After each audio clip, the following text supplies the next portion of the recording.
land of crystal and countryside. Visit Austria next on A Traveler's Journal.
The mountainous country of Austria lies at the crossroads of Europe, bridging east and west. We'll begin our travels in Bregenz and then visit the town of Scheruns. Bregenz, situated on Lake Constance, is the capital city of this region, one of the most prosperous in all of Austria. Its textile factories employ many of its 25,000 inhabitants. From its lakeside location, excursion boats travel across the lake to Germany and Switzerland. Sightseers are drawn here by an outstanding setting and a climate so mild, tropical plantings thrive. Above the lake on a hillside, the old section of Bregenz traces its beginnings back to Roman times. Its cobblestone streets and well-preserved homes provide an excellent setting where many Bregenzers prefer to live. Well, while these children play, work goes on at a nearby embroidery factory where giant machines produce fabrics for export. Every hour, one modern machine, such as this one, can embroider some 45 square yards of material. Well, just to the south of Bregenz, and unknown to many American travelers, is the spectacular Montafon Valley. For centuries, this area has been a center for dairy farming and agriculture. And while during the summer months the cows are up in the higher pasture, the hay, to prevent rotting, must be periodically turned. Newer housing here now shares the landscape with traditional old homes where the barn is attached to the family dwelling. In contrast to the unembellished facade of the family quarters, the barn next door is decorated with intricate wood carvings, a sign of the farmer's wealth. The village of Scheruns is not only the important market center of this valley, but in recent years has become an outstanding ski resort. In summer months, too, visitors are charmed by the interesting buildings in Baroque style, which combine in harmony with those of the marketplatz. Innsbruck, Kufstein, and Kitzbühel, three cities in the Tyrolean Alps. The city of Innsbruck has become synonymous with skiing. In fact, twice the Winter Olympics have been held here. Innsbruck is capital of the province called Tyrol. Its main street, Maria Theresienstrasse, is named after the beloved Empress of the Habsburgs. This building was built by the Empress and served as her palace in the late 1700s. Maria Theresa, in addition to being mother of 16 children, managed to solidify loosely bound feudal states into a unified empire. The old quarter, with its shops and restaurants, attracts visitors to Innsbruck. This is where one will find the characteristic pulse of the city, where the life of today bumps head-on with that of the past. On this street, the Helbling House, once owned by a wealthy merchant, presents a fascinating study in Rococo adornment. Across the square is probably the best-known attraction, the Little Golden Roof. It dates back to the 1500s and the reign of Emperor Maximilian, a great outdoorsman who loved this city. He planned to be buried here, but his overspending of the city's treasury resulted in the officials locking the gates against him. Throughout this Catholic country, and especially here in the Tyrol, the signs of faith are displayed alongside the road. Replenishing such statues and creating new works is the occupation of Romet Speckbacher. A lifetime of practice, a trained eye, and a steady hand combine to produce a life-size form. Months may be spent in the planning and preliminary shaping, and more in the refining and finishing. Time does not matter to this artist, only the creation of a work that is worthy. Well, traveling south of Innsbruck, we enter a strikingly beautiful area of mountain scenery, the Stubai Valley, surrounded by some 80 glaciers. Even in summer months, stormy weather can bring snow to this elevation, and year-round operation of the gondolas gives us an indication of the interest in summer skiing here. While some simply glide down the mountain, others who mastered the art of trick skiing display a more unique form.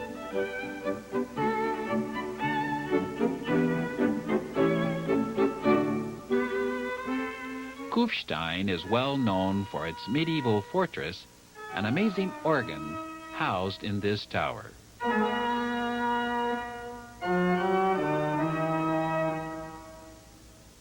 The 5-minute concert is presented daily at noon and 6 p.m. during the warm season and can be heard in the city street directly below the fortress. The organ was installed in the 1930s to commemorate the soldiers of World War I. Nearby, a walking street offers shoppers some of the locally manufactured products.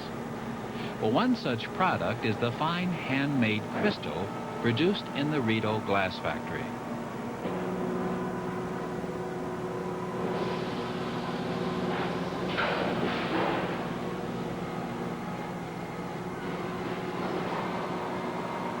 In this operation, the molten glass is centrifugally spun in a steel mold.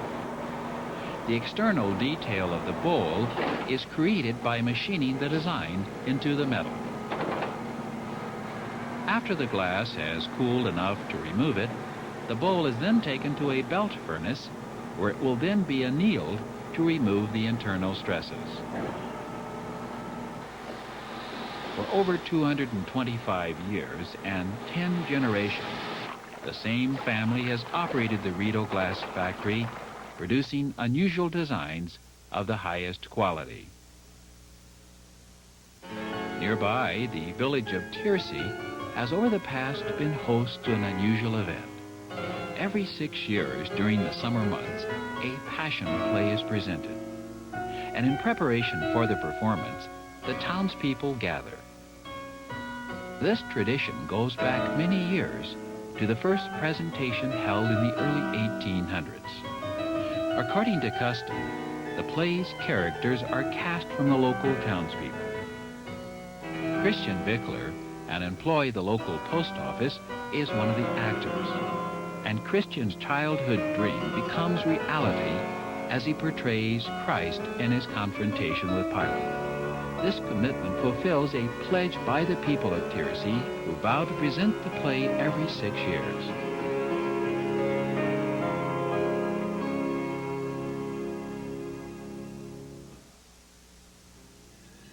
Above Tiersee, herdsmen who've been attending their cows in the high alpine pastures all summer now prepare to bring them down to the valley as winter approaches. In celebration of a successful season and abundant grazing, the cows are adorned with headdresses made by the farmers' wives. Well, these cows are going along with this thing, but their hearts just don't seem to be in it. While the cows are up on the mountainside grazing, the farmers down below are preparing hay to last through the winter months. This hay has been drying here for weeks and is now ready to be removed.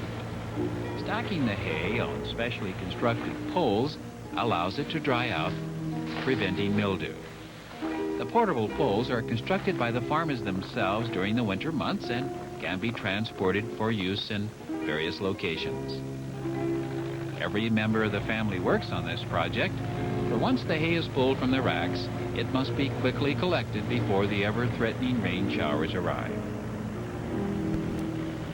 All is not work for the Austrian. There's fun to be had at the world-famous ski resort of Kitzbühel, host to a summer festival.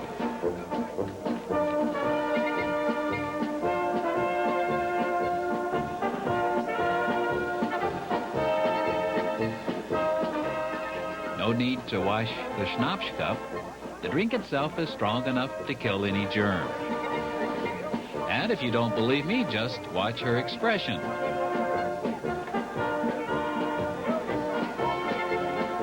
Goulash, goulash. That's what they're selling, and that's what they're cooking in this converted stove that looks like part of an army tank. Everybody in Austria is crazy about the goulash. Well, almost everybody. A Traveler's Journal will continue on TLC. This portion of the Learning Channel is sponsored in part by Toyota, reminding you to always buckle up. Do it for those who love you. Hey, Billy, this is Susan. How about a lift to the beach today? Hi, Bill. Paula here. Do you have time to help me move? Bye. Bill, it's Kathleen. Can you help me at the gallery this afternoon? William, it's Michelle. Your girlfriend, remember? The one you were supposed to pick up an hour ago? A 1992 Toyota Standard bed truck. Affordable, and you can depend on it. In here, Miss Rollins. Some patients' worst colds are at the end of the season. Good time to try this. Advil Cold and Sinus. It has 2 ingredients doctors like for colds. One for pain, another for congestion. Each has been recommended over 20 million times. And they're both right here, without a prescription. And not a moment too soon. Tough on colds like Advil is on pain. Advil Cold and Sinus. Advanced formula for the cold season. That's a pretty good imitation. A moment, a conversation. It shouldn't feel any different when you're talking long distance. We think you should be able to call anyone, anywhere, anytime, and still save money. That's why we invented the new AT&T Any Hour Saver Plan. We don't think you should have to make lists or watch clocks. $10 for an hour of calls anytime. Then bonus prices of just 11 cents a minute after 5, and on weekends. Because how you talk is your business. Making it more affordable is ours. To doctor a cough, you have to keep up with the latest medicine for your family. Like new Robitussin cough drops from the people whose cough medicine is recommended by more doctors and pharmacists. Try this, it's new. Robitussin cough drops have an active ingredient that speeds relief right to your cough to soothe and medicate. Excuse me. Try this. It's new. New Robitussin cough drops. Cough drops from the cough experts. Where can you hear from the left, Candidate is raising the right, a lot of his reluctance on the top, I would want credit to be something. the bottom, Instead, trickle down. the old world, most likely would never. the underworld, Murder after murder after murder. the fourth estate, story. Maybe the second city, dictating what's funny. the south, David Duke the north, didn't tell him the truth, and all points in between. Charlie Rose, ahead of the herd. Tonight at 10 on the Learning Channel. What's the fastest animal on Earth? What can I do to help the environment? How can a city be lost? National Geographic World magazine inspires kids to read and discover more about our world by answering intriguing questions like these. World is the perfect gift for kids 8 years old and up. Month after month, World delivers lively stories on the environment, animals, sports, science, plus puzzles and mazes, and the chance to enter a $5,000 scholarship contest. It's only $12.95 for 12 monthly issues. And when you order, your child will be enrolled as a junior member of the National Geographic Society. For this low price, your boy or girl will receive a year's subscription to World, our official certificate and ID card, an iron-on T-shirt emblem, and discounts on selected National Geographic children's books. So call today with your child's name and address for this unique gift. We'll also mail this card from you. Call 1-800-235-5900. That's 1-800-235-5900. A Traveler's Journal now continues on TLC. Salzburg, St. Wolfgang, and Bad Ischl. 3 cities rich in musical heritage. Salzburg, an incomparable city, where the creative forces of music and art combine in perfect harmony.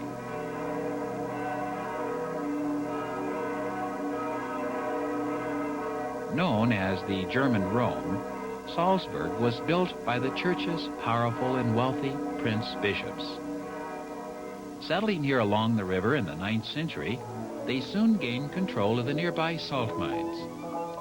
With the wealth produced from mining, Salzburg became an ecclesiastical showplace. The fortress was the stronghold from which the bishops exercised spiritual as well as secular power. It was also a retreat from the countless wars that swept throughout this area. During peaceful interludes, the residence palace situated below the fortress was home to the bishops. In keeping with the spiritual tone of the city, a great cathedral styled in Italian Renaissance was built here in the 1600s. It can accommodate 10,000 standing worshipers.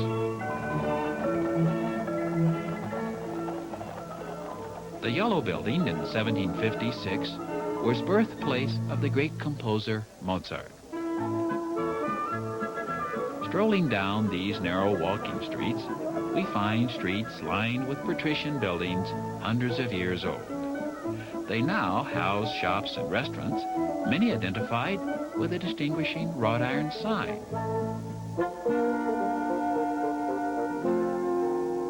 If McDonald's can't satisfy your appetite, many culinary treats await you at the St. Rupert's Festival. This celebration honors the patron saint of the city, who is credited with founding St. Peter's Church in the 8th century. In honor of St. Rupert, the Mozart plots his background for festivities, many going back to the rural culture of farm life, so predominant in the history of this region.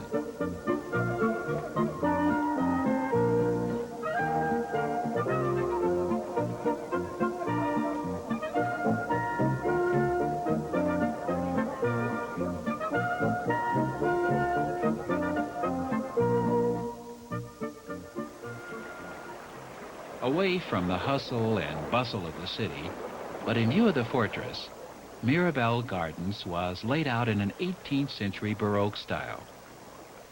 Visitors can find quiet relaxation surrounded by natural beauty and artistic creations. After a breather, it's time to attend a performance at the nearby Marionette Theater. Here we meet Gretel Eicher. Since childhood, she has been a puppeteer. She learned the art from her grandfather. The family developed the theater into one of the fine traditions of Salzburg. Now Gretel manages and directs the theater, and with her employees, designs and makes the elaborate puppets. My favorite is the Nutcracker Ballet.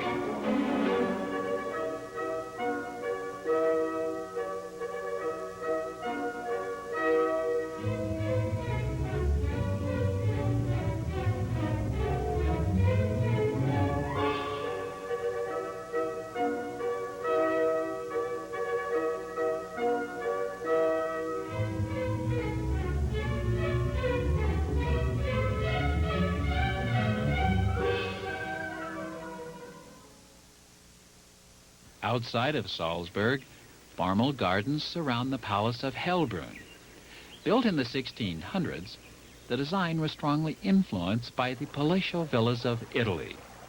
Marcus Sidicus, then Archbishop of Salzburg, brought Italian designers to create the atmosphere of a Roman theater. Neptune sits before a table that, at a signal from the Archbishop, would release a spray of water, drenching his guests seated at dinner. Such games continued as the guests toured the grounds, dodging sprays which were released without warning, providing great entertainment for the Archbishop.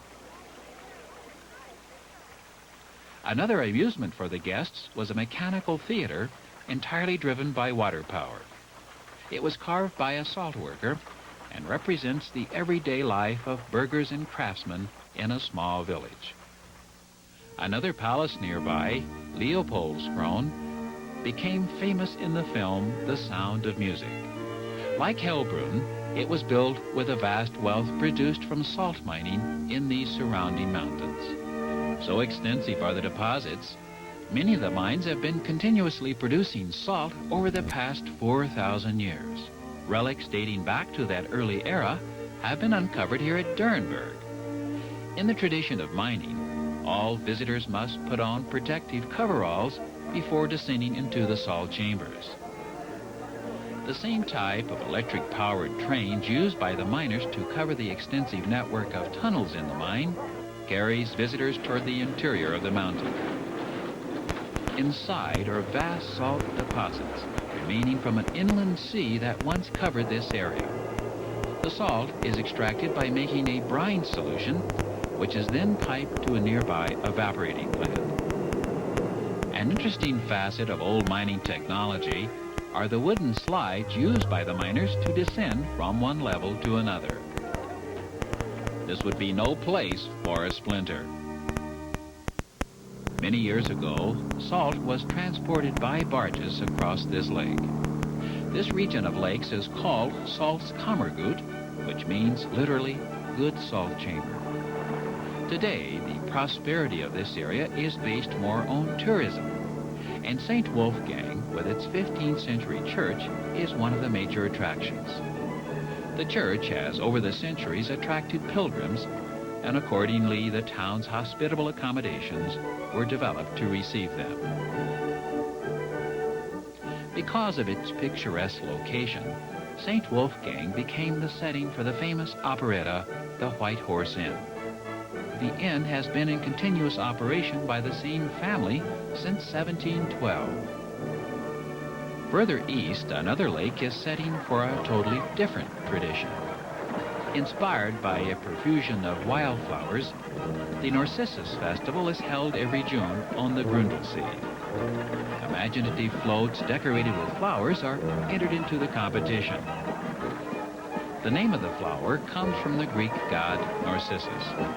According to legend, he was so vain, the other gods wanted to punish him. This they did by making him fall in love with his own reflection in a pool. He became so enamored with himself, he refused to leave the pond, and when he died, he was transformed into the flower we call Narcissus. On the day preceding the event, the perishable blossoms are cut in the mountain meadow and immediately assembled. Then, when the parade is over, the floats are dismantled, allowing further enjoyment of the cut flowers. This area 100 years ago was hunting domain of the Austrian Emperor Franz Joseph. At Bad Ischl, the Kaiser Villa was his summer palace. The palace, owned by the Habsburg family, was presented to the emperor as a wedding gift in 1854. As an avid sportsman, Franz Joseph spent over 60 summers here, hunting and relaxing, as well as conducting the affairs of state. Open to visitors, the villa now houses possessions of that popular ruler. Great-grandson Marcus Habsburg and his wife reside here and often entertain guests.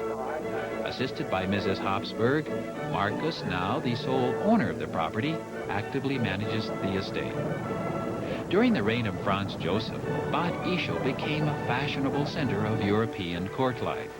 Elegant spas, such as this one, have been developed in recognition of the curative properties of the mineral waters found here. The combination of resort and royalty attracted crowned heads, actors, writers, painters, and musicians.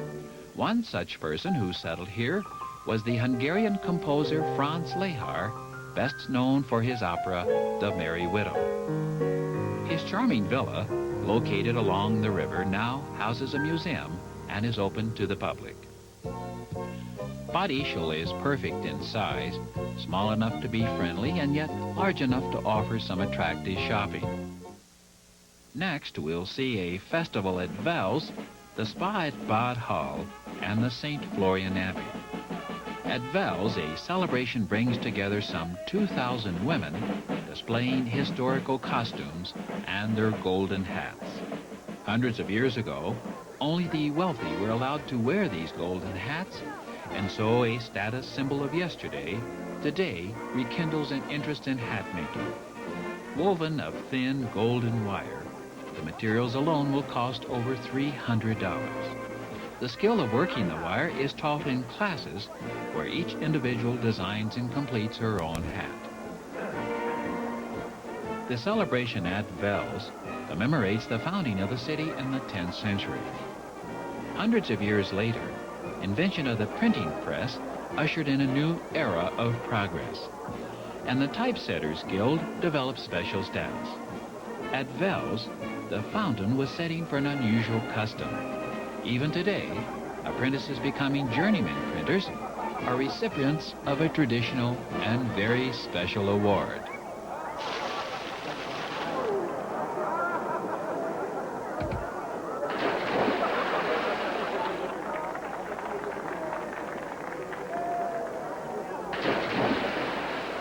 And when the ceremony is over, it's time to get everybody into the act. And so tradition lives on as a new class graduates. A totally different ceremony takes place nearby. In years past, many immigrated from the Slavic regions, bringing with them their customs and dances.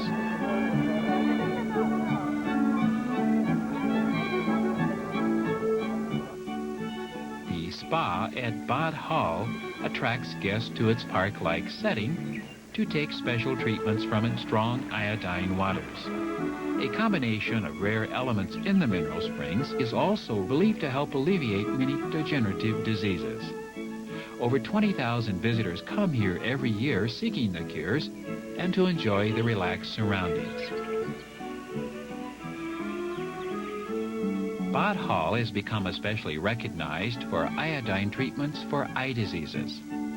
Eye baths, lasting up to 7 minutes and taken 3 times a week, are believed to help stimulate circulation. Mud packs with a high iodine content are applied to patients with arthritic conditions. The costs here at the center are relatively inexpensive. For example, this mud pack application is only about $8. And as one lady told me, that is dirt cheap. The Abbey of St. Florian was first established in the 10th century. Like all of the great monasteries of Austria, it became a center for learning and culture. Rebuilt in the 1700s, the abbey reflects the Baroque architecture of that period. Housed here are great works of art and manuscripts written throughout the ages. Named after a Roman who was converted to Christianity, the abbey is also recognized for the great church music of Anton Bruckner.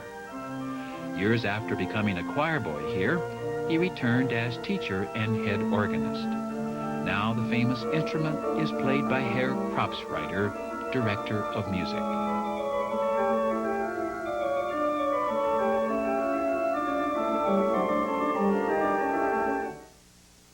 A Traveler's Journal will continue on TLC. Distinguished men of science were held by me in such awe that it never occurred to me that I might one day become one of their number.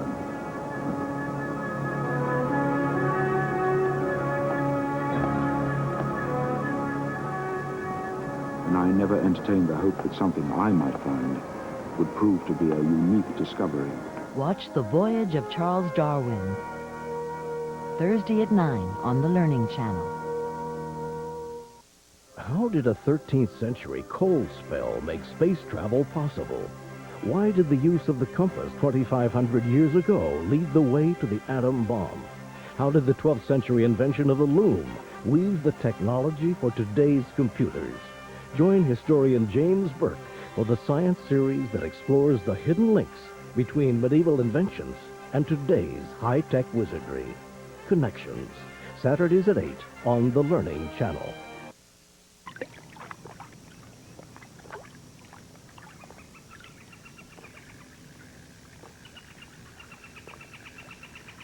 One of the cleanest sources of electricity we have. A source that doesn't burn anything and so doesn't pollute the air. A source that emits no greenhouse gases and helps preserve our natural resources is nuclear energy.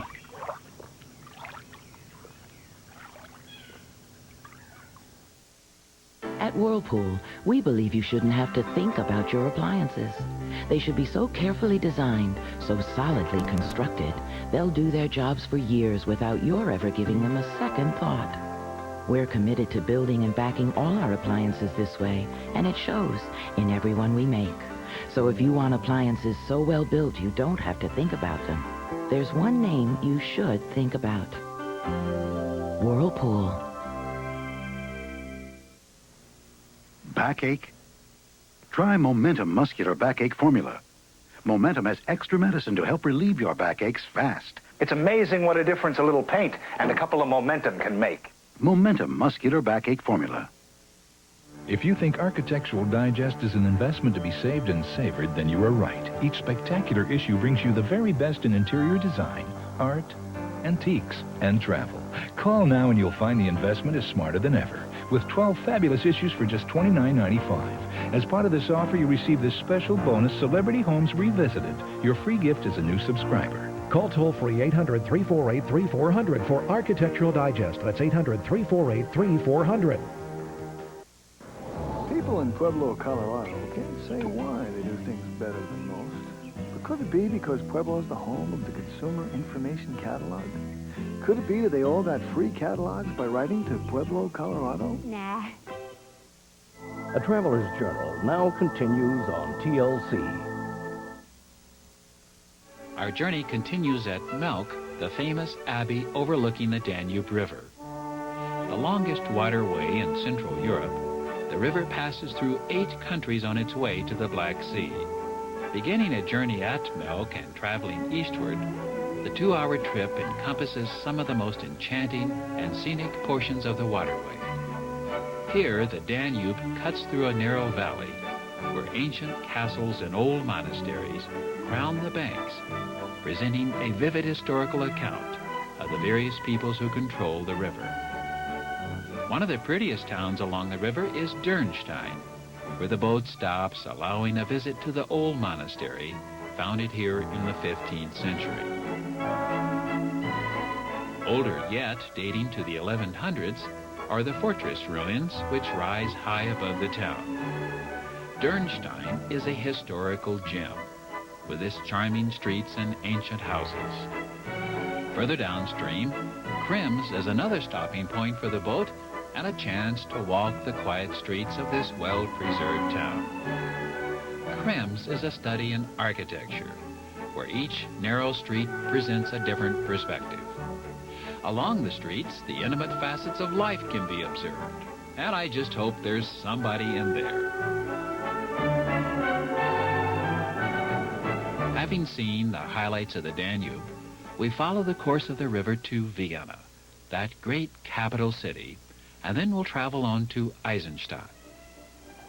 The heart and soul of Austria is Vienna. In part, the city's magnificence and grandeur is reflected in its colossal buildings, such as those of the Hofburg. Built and rebuilt over 6 centuries, the former imperial courts of the Habsburg dynasty contain a treasure house of history. Until the empire was dissolved in 1918, the ruling family resided in the royal apartments located within this vast complex. As the growth of the city encroached upon the Hofburg, even the surrounding gardens could not provide the privacy needed, and so Schönbrunn was built as a summer home for the ruling monarchs.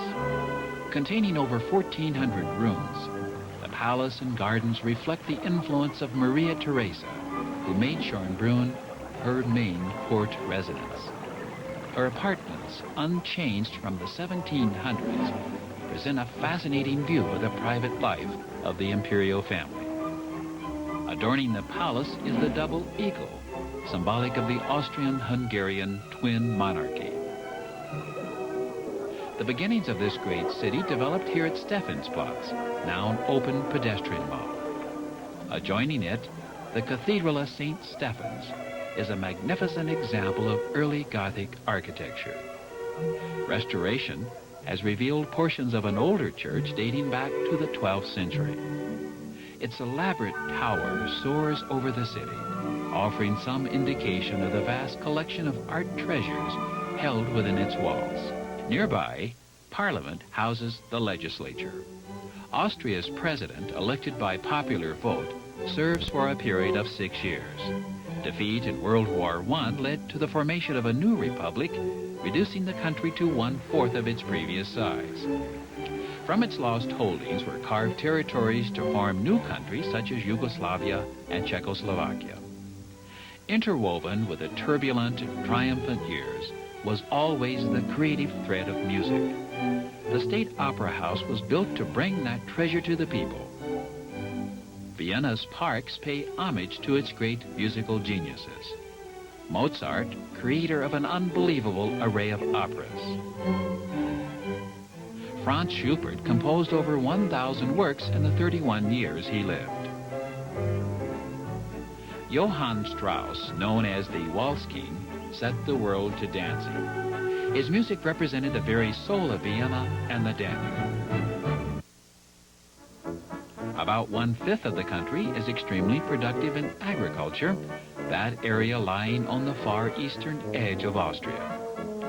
All manner of fruits and vegetables along with cereal grains are grown here.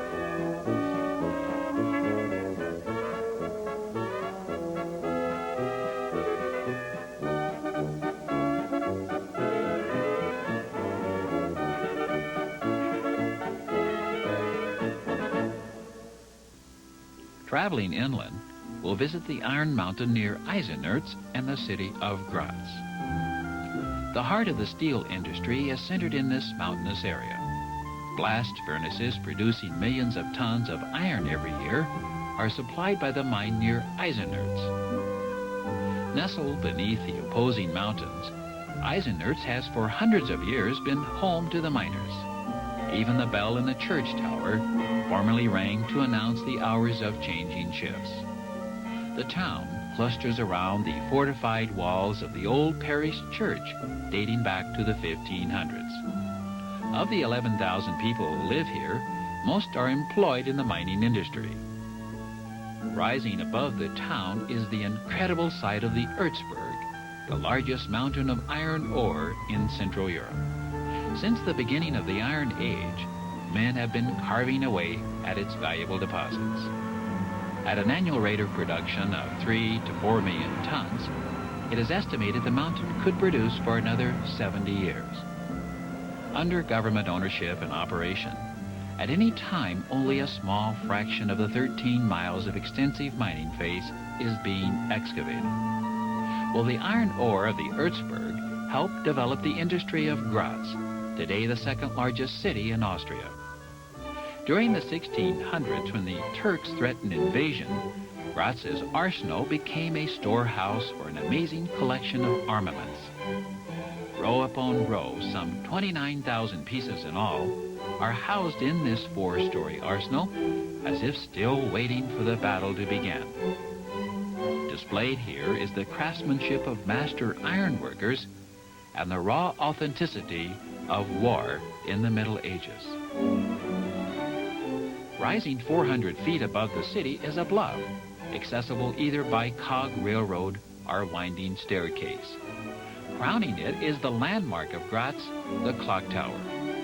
When Napoleon's troops invaded and destroyed the adjacent fortress, a pledge of money by the townspeople saved this tower. The charm of Graz lies in its old-world atmosphere, where every turn of the corner reveals an amazing display of architectural genius. Herrengasse is the main shopping street and the heart of the city. Adjacent, a playground offers a few moments of fun. If Mom will only give a guy a chance.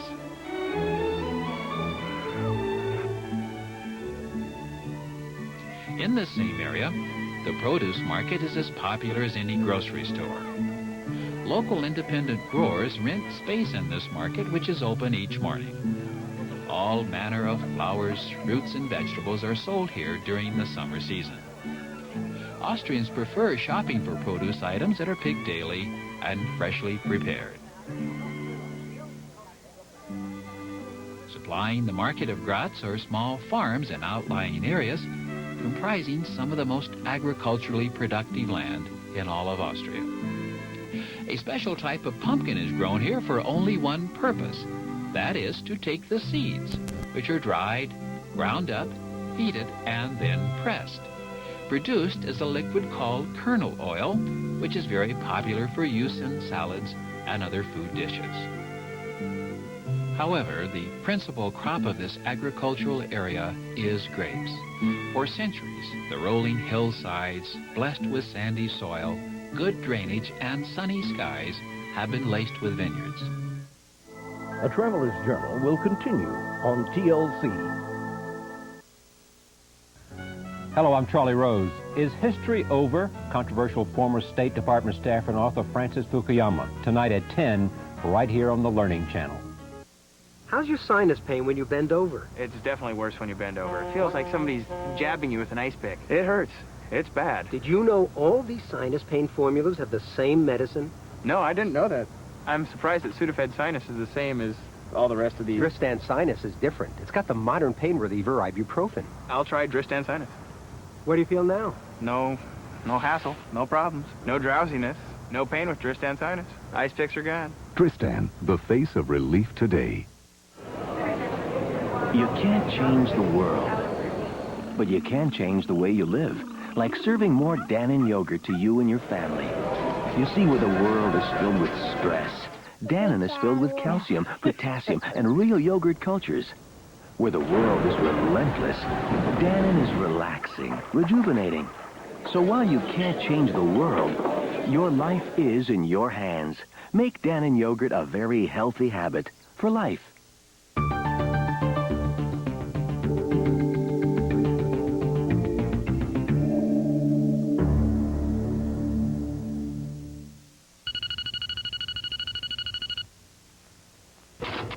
The toll-free number displaying now on your screen should be used to respond to the following. This is an important message for U.S. veterans discharged after 1940. Whether you served during peacetime or war and are currently aged 30 to 69, call this toll-free number now for free no-obligation information about a veterans-only term life plan at the guaranteed rate of just $1 a week. These veterans' life insurance benefits are guaranteed never to go down. There is no waiting period. Benefits are paid from the first day of coverage. Remember, only veterans, their spouses, and widows, ages 30 to 69, qualify for this $1-a-week offer. Don't wait. Call this toll-free number now for free information from Veterans Life Insurance Company. The preceding was directed exclusively to veterans, their spouses, and widows. Please use the toll-free number to respond. A Traveler's Journal now continues on TLC. Next we'll visit Klagenfurt and Millstadt, two lakeside towns. Klagenfurt, a city of 80,000, is capital of this southern region. Although somewhat industrialized, this well-planned city center has a tranquil and quiet charm.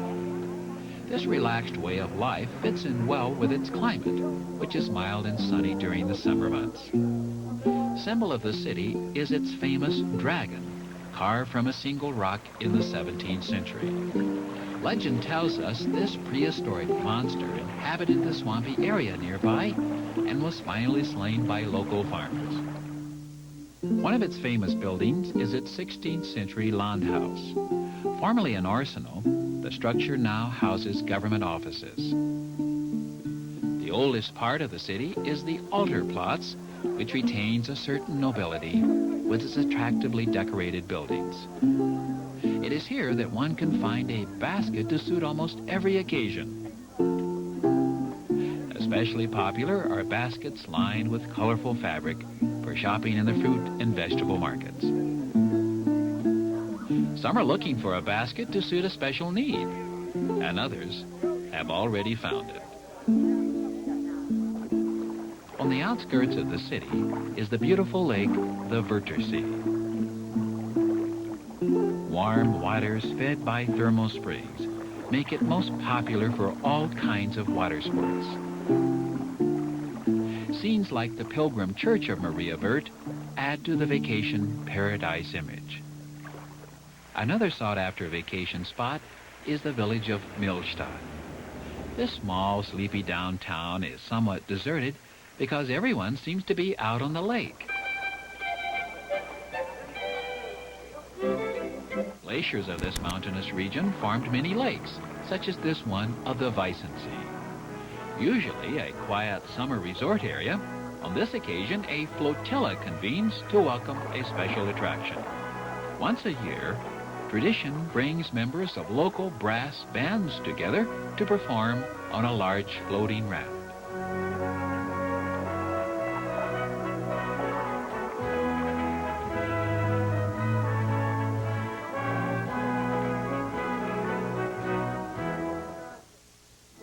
A Traveler's Journal will continue on TLC.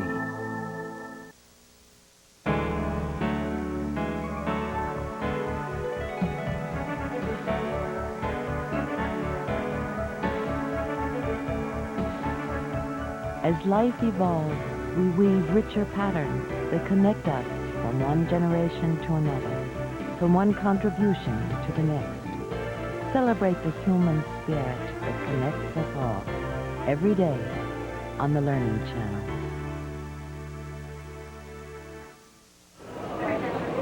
You can't change the world, but you can change the way you live, like serving more Dannon yogurt to you and your family.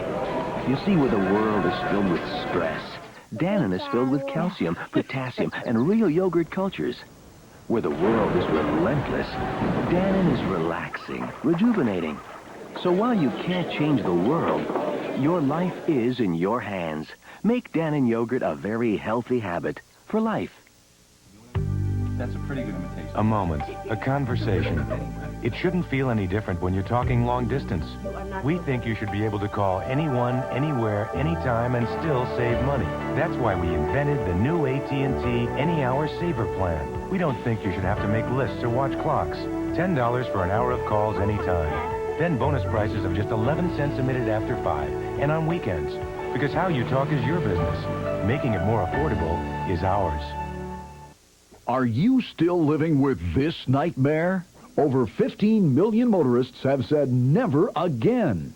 They've switched to Triple Edge, the world's first high-tech windshield wiper. It clears, it cleans, it wipes dry, all in a single pass. And Triple Edge wipers won't tear, dry rot, or freeze to your windshield. They're made from DuPont Nordell, used in radial tires, so strong that if they ever fail, we'll replace them free. Triple Edge gives you visibility through the heaviest downpour. It whisks away snow and ice. Even mud is no match for Triple Edge. They're only $19.95 a pair. Custom fit to install in seconds. No noise, no streaking, no smearing, no tearing. They're the last windshield wipers you'll ever buy. Call toll-free 1-800-453-8500 or send $19.95 plus $4.50 shipping and handling to Triple Edge Wipers, P.O. Box 871179, Department TV, Dallas, Texas. A Traveler's Journal now continues on TLC. Next, we'll visit Zeder House with its charming festival, Heiligenblut, and finally, Hallstatt. The church in the small village of Zeder House is focus of an unusual event held here every summer. Preparation involves wrapping poles with wildflowers that have been fashioned into long chains. Each pole requires 40,000 tiny blossoms gathered from the fields and at least 300 working hours to assemble. Work is no deterrent to this farm community of Zeder House because this custom has been enacted without fail for as long as can be remembered. Legend tells us that it all began in earlier times when a plague of June bugs infested the harvest. To ward off a recurrence, the villagers vowed they would arm themselves with long poles, which in time evolved into these highly decorated flowered columns. The event is now celebrated June 24th on St. John's Day. Leading the procession, the clergy is followed by townspeople dressed in typical costumes of this region.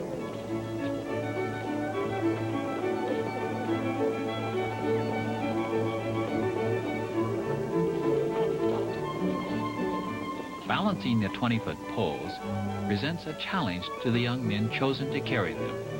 For many weeks prior, they will practice using iron chains to steady the pole, which can weigh 100 pounds or more. So strenuous is this task, the bearers are frequently replaced. The festivities culminate in a religious service. Afterwards, the poles will be taken back to the church, where they will remain until Christmas.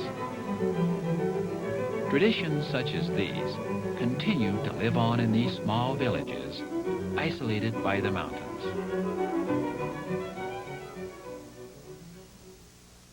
Another mountain nearby, the Dachstein, is located in the heart of the country's great natural resource, lumber. Timber and related pulp industries employ about 1/5 of the country's population, as well as account for a valuable export product.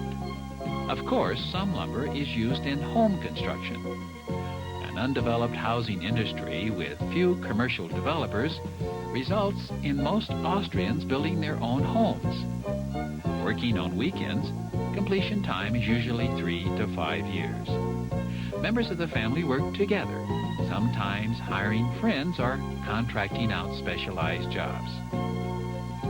When the house reaches a habitable state of completion, the family will move in, finishing it in the following years. This house, located near the small village of Tomsvig, would sell for about $85,000 when completed. Well, while these men work, the downtown square of Tomsvig awakens to a special celebration.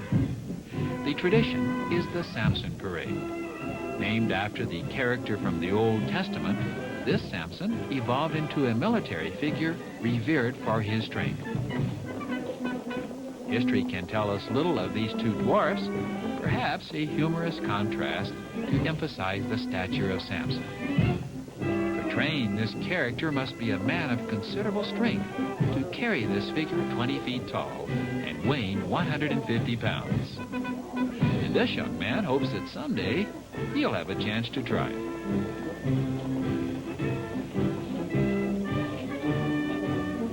The enthusiastic reaction is always the same when during the summer months the two dwarfs, accompanying Samson, dance in the village of Tomsvig.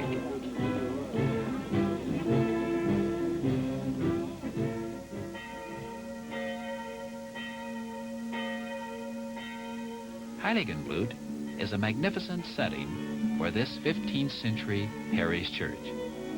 Backdrop to the Gothic steeple is the mighty Grossglockner, the highest mountain in all of Austria. This gigantic range sealed off this area until recent times, when a toll road opened up travel here. The lure of the mountains has beckoned climbers from all over the world, and even a mountaineering school was established here many years ago. In symbolic dedication, tribute is paid to those whose lives were claimed by the Grossglockner. In this majestic setting, the small village square of Heiligenblut attracts vacationers who come to seek its quiet charm. Many years ago, even centuries before mountain climbing became a recognized sport, this area held another fascination, and that attraction was gold. Early miners combed the mountains, eventually depleting the treasures until the mines finally closed in the late 18th century.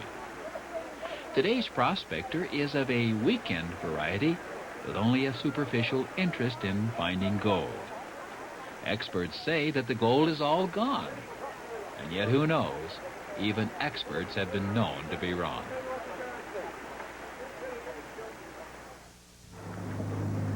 Clinging to a mountainous lakeshore is the incredibly beautiful town of Hallstatt. Some believe it is the oldest settlement in Austria, giving its name to Hallstatt men, Neolithic people who 3,000 years ago built their homes on stilts in this lake. On this special day, the church beckons the faithful. At the town square, people start to congregate, for a most important sacred ceremony is about to begin.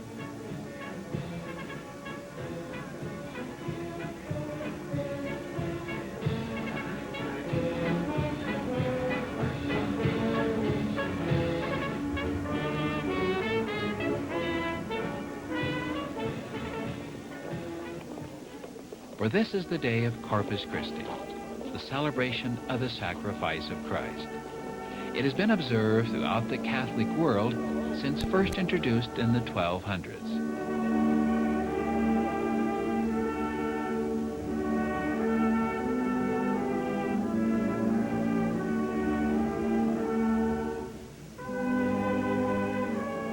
After the service in the square is completed, the ceremony continues on boats in the lake. And the people of Hallstatt reaffirm their faith as sounds of the choir echo across the lake.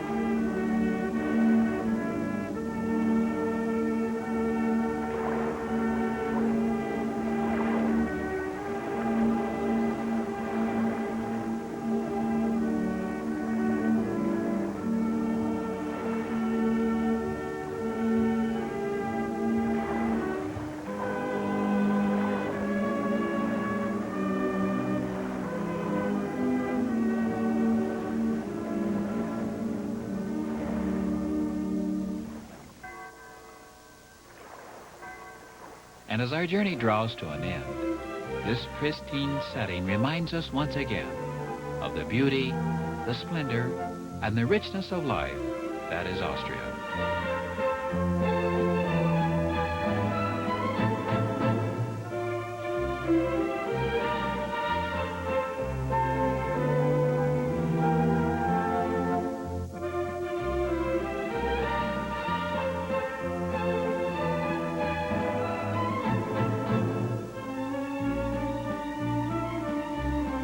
Up next, it's an unorthodox celebration of Henry Moore's sculptures, from the English countryside to the museums that display his art.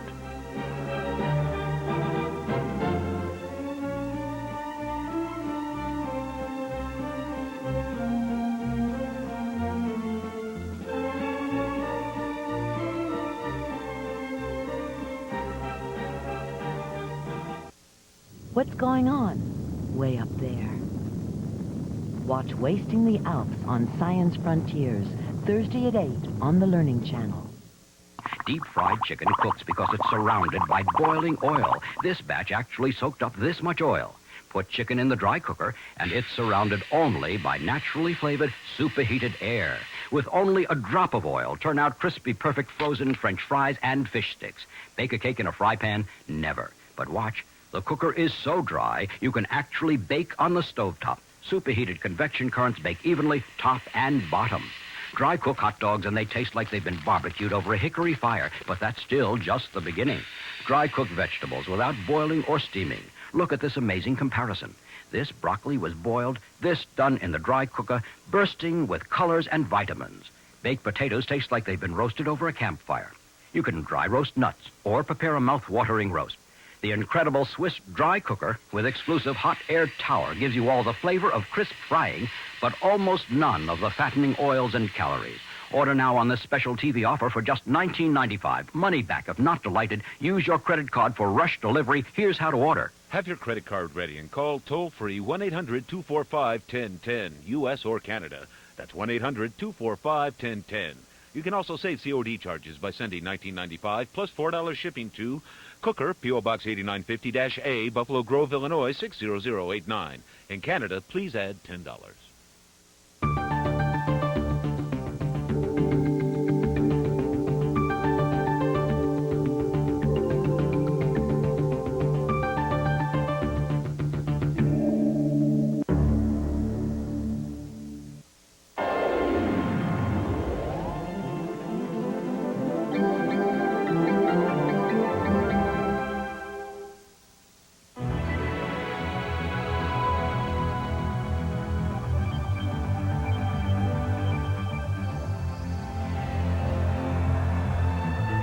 This program is produced with support from Daimler-Benz, an integrated group of internationally renowned German companies.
Dortmund, Metropole im Ruhrgebiet. Von hoch oben betrachtet eine Stadt wie viele andere auch in Deutschland. Straßenschluchten, Wohnkomplexe, Geschäftsviertel. Nichts weist von hier aus darauf hin, dass sich die Stadt in einem schicksalhaften Umbruch befindet. Der Strukturwandel unserer Industriegesellschaft ist besonders für die Menschen hier, für ihre Arbeitsplätze und ihre Kultur zu einer existenziellen Herausforderung geworden. Herzlich willkommen zu Schauplatz Deutschland, Germany Live. Ich bin Christine Mederer und begrüße Sie heute aus einer traditionsreichen Kohle- und Stahlstadt, die gerade eine stürmische Modernisierung durchläuft. Dortmund ist eben doch ganz anders als die Orte, die wir sonst hier vorstellen. Europas größtes Industrierevier ist das Ruhrgebiet im Nordwesten Deutschlands gelegen. Am Rande dieses industriellen Ballungsraumes befindet sich Dortmund mit über 600.000 Einwohnern, zweitgrößte Stadt der Region. Pulsierende Geschäftigkeit, vorbeihastende Passanten, Impressionen einer Großstadt von heute.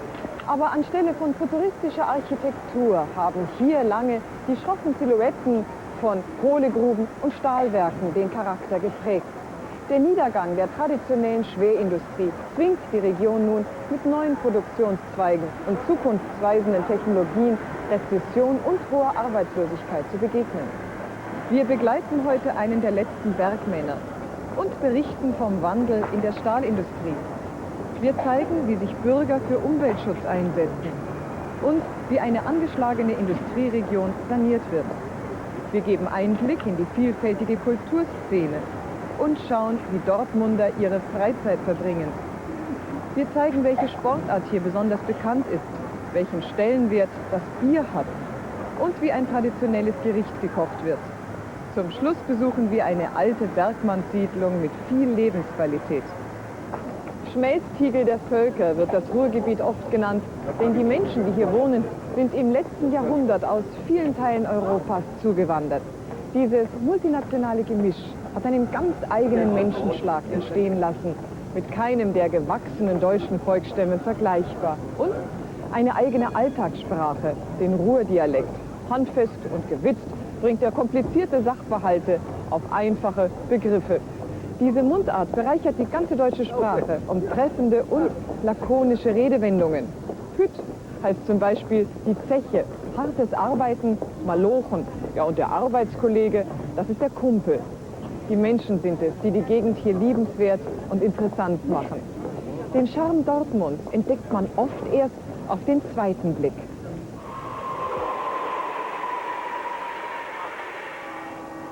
Wer Dortmund besucht, der hat hier in der Regel geschäftlich zu tun. Touristische Reize sucht er nicht. Das Gesicht der Stadt ist vom harten Arbeitsleben gezeichnet, an nüchterner Zweckmäßigkeit orientiert und nur wenig aufgeputzt. Luxus, Sinnlichkeit und Verspieltheit, das ist der Dortmunder Sache nicht.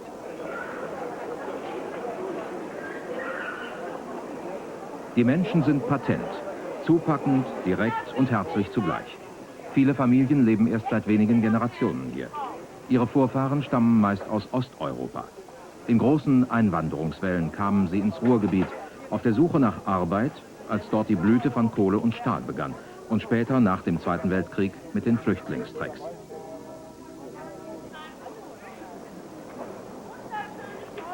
Aber Dortmund ist viel älter. Bereits im 13. Jahrhundert war die mittelalterliche Gründung eine bedeutende Handelsstadt. Mächtiges und reiches Mitglied der Hanse, des einflussreichsten Zusammenschlusses unabhängiger Kaufmannsstädte in Europa. 450 Jahre später blieb von der einst so stolzen Stadt nur eine kleine Landgemeinde. So furchtbar hatte dort der 30-jährige Krieg gewütet. Zeugen der mittelalterlichen Vergangenheit sind im heutigen Dortmund kaum noch zu finden. An die sächsische Festung Sigiborg erinnern nur noch spärliche Ruinen.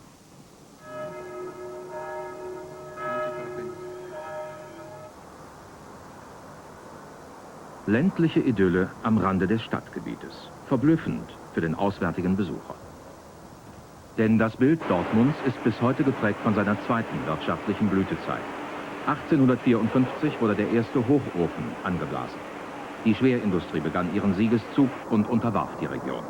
Arbeit bei Kohle und Stahl bestimmte von nun an das gesamte Leben. Um die Industrieanlagen herum entstanden Wohngebiete und wuchsen mit umliegenden Gemeinden zu einem großen Stadtgebiet zusammen. Der Zweite Weltkrieg unterbrach diese Entwicklung nur für kurze Zeit. Zwar war Dortmund über 90% zerstört, 10 Millionen Kubikmeter Schutt mussten geräumt werden, doch dank des unermüdlichen Aufbauwillens wurden bereits 1951 wieder die Produktionszahlen der Vorkriegszeit erreicht. Auch in der neu errichteten Stadt blieben die Fördertürme und Hüttenwerke die eigentlichen Zentren. Doch in den 60er Jahren kam die Krise. Zunächst geriet der Bergbau in Not.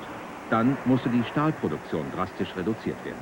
Die industriegeprägten Stadtteile sind heute verfallen.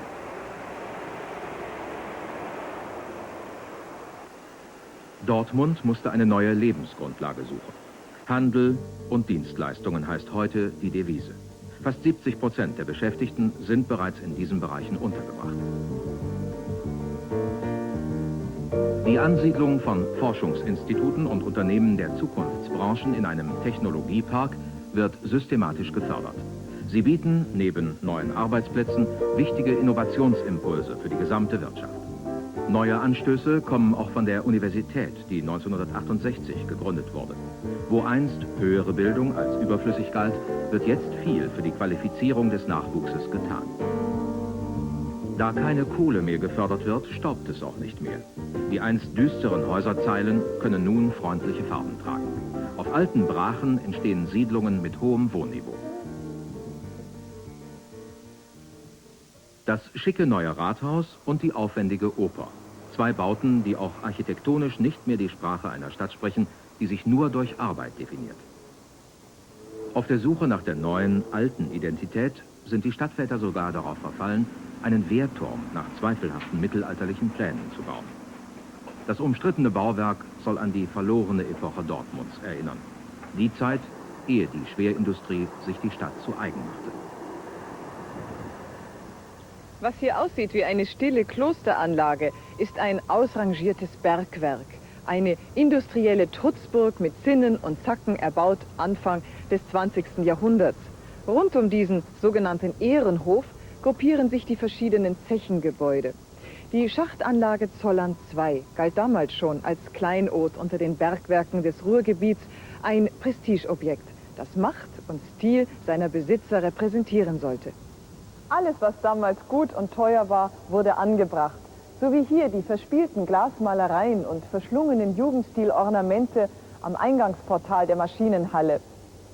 Eine Musterzeche. Nicht nur was das Architektonische anging, auch technisch war sie ihrer Zeit voraus. Hier stand die erste elektrische Fördermaschine der Branche. Heute dient das Bergwerk dem Anschauungsunterricht und ist Teil des Westfälischen Industriemuseums, das die Höhepunkte industrieller Kultur dokumentiert. Und hier wird auch die Geschichte der kleinen Leute erzählt, die ihr Leben lang in diesen prachtvollen Gemäuern geschuftet haben. Aber nun scheint das Kapitel des Bergbaus in Dortmund fast zu Ende. Alle 17 Zechen, die es einmal gab, sind stillgelegt. Die Zeche Minister Achenbach in Lünen. Seit in Dortmund das letzte Bergwerk seine Tore schloss, hat Manfred Matuszewski in der Nachbarstadt Arbeit gefunden. Doch bald stehen auch hier die Förderräder still. Die Zeche arbeitet unrentabel. Manfred Matuszewski erlebt die 4. Stilllegung in seiner Berufszeit. Beginn der Spätschicht. In der Weißkaue streifen die Kumpel ihre Freizeitkleidung ab. 7 Stunden schmutziger und harter Knochenarbeit warten auf sie. Immer schwieriger wird es, an neue Kohleschichten heranzukommen. Per Förderkorb geht es mittlerweile hinab bis in 1000 Meter Tiefe. Moderne Geräte und Maschinen haben die Bedingungen unter Tage heute ein wenig erträglicher gemacht. Trotzdem, Hitze, Lärm und Staub machen den Männern nach wie vor zu schaffen. Die Bezahlung ist gut, 5000 Mark gibt es im Monat. Solche hohen Löhne und hohe Erschließungskosten machen das schwarze Gold teuer. Den Preiskampf gegen billige Importe aus dem Ausland kann deutsche Kohle nur noch mit hohen Subventionen bestehen. Dass sie jetzt gekürzt werden sollen, verbittert die Bergleute. Der Bergbau und die Stahlindustrie haben die Bundesrepublik Deutschland aufgebaut, die haben die Wirtschaft aufgebaut und jetzt werden sie nicht mehr gebraucht, jetzt hat der Moor die Schuldigkeit getan, jetzt kann er gehen. Als die Nachricht von neuen Stilllegungen kursierte, gingen die Kumpel wieder auf die Straße. Doch diesmal demonstrierten sie nur mit halber Kraft. Denn die Gewerkschaft der Bergleute hatte da ihre wichtigste Forderung bereits durchgesetzt. Keiner der Betroffenen soll arbeitslos werden. Frühpensionierung, Umschulung oder Versetzung in andere Zechen verhindern das Ärgste. Ein weiterer Erfolg in dem langen, bewegten Kampf der Kumpel um Recht, Anerkennung und soziale Sicherheit. Niedrige Löhne und willkürliche Arbeitszeiten hatten im 19. Jahrhundert in vielen Kohlegruben zu Unruhen und Aufständen geführt. 1889 dann gründeten die Bergleute in Dortmund-Dorstfeld die erste Organisation, in der sie gemeinsam gegen die herrschenden Missstände angingen. Die Gewerkschaft Bergbau und Energie. An die 90% der Zechenarbeiter stehen seitdem ständig auf ihrer Mitgliederliste. Eine Geschlossenheit, die mit deren ideologischer Unabhängigkeit zu tun hat. Als sogenannte Einheitsgewerkschaft ist der Verband offen für alle politischen Richtungen und religiösen Strömungen. Und er hat an Macht gewonnen. Nach langen Demonstrationen bestimmt er, paritätisch mit den Unternehmern, den Firmenvorstand. Auf einer Belegschaftsversammlung diskutieren die Kumpel die neuesten Entwicklungen. Einigen ist die Gangart der Gewerkschaft gegenüber den Firmenbossen zu sanft. Doch die meisten vertrauen auf Durchblick und Schlagkraft ihrer Organisation. Ohne IG Bergbau und Energie hätten wir keine 20.000 bis 30.000 Arbeitslose bis zum Jahr 2000. Dann hätten wir 130.000 Arbeitslose bis zum Jahr 2000. Und das ist das, was die Gewerkschaft in all den Jahren, seit ihrer Gründung, seit 100 Jahren, bewerkstelligt hat. Das soll man nie vergessen. Manfred Matuszewski ist schon seit 15 Jahren Bergmann. Als Gerätewart kümmert er sich heute um die komplizierte Sicherheitskontrolle in der Schachtanlage. Obwohl er mit seiner Spezialausbildung nach der Zechenschließung auch einen anderen Job fände, möchte er doch Kumpel bleiben. Denn sein Beruf ist auch Teil seiner persönlichen Identität. Also der Reiz ist einmal die Kameradschaft, die wir untereinander haben. Man kann sich unterhalten über andere Sorgen und Probleme. Und egal mit wem, ob es jetzt mit der Aufsichtsperson, mit dem Steiger ist oder eben mit dem normalen Kumpel. Ne? Da irgendwo sind wir da alle im Einpott. Mein Vater war im Bergbau, mein Bruder ist im Bergbau, mein Opa war im Bergbau. Da hält man dran. Der Glaube daran, dass dieser Job eben absolut sicher ist. Und das hält einem irgendwie noch so ein bisschen im Bergbau fest. Man kann einfach nicht glauben, dass es im Bergbau nicht sicher sein soll. Ne? Obwohl, wenn ich jetzt hier die Lage heute sehe, ist eine Sicherheit einiges am Bröseln dran.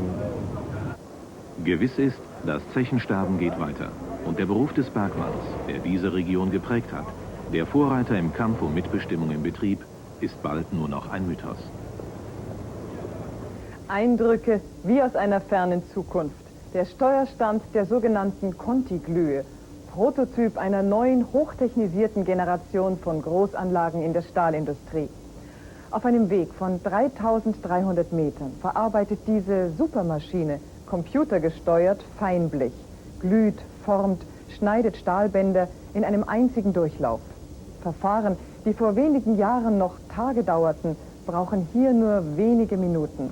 Arbeiter tauchen nur noch schemenhaft auf, verschwinden vor dieser mächtigen Kulisse förmlich. Vorboten einer neuen Zeit, in der der technische Fortschritt die Menschen überflüssig macht?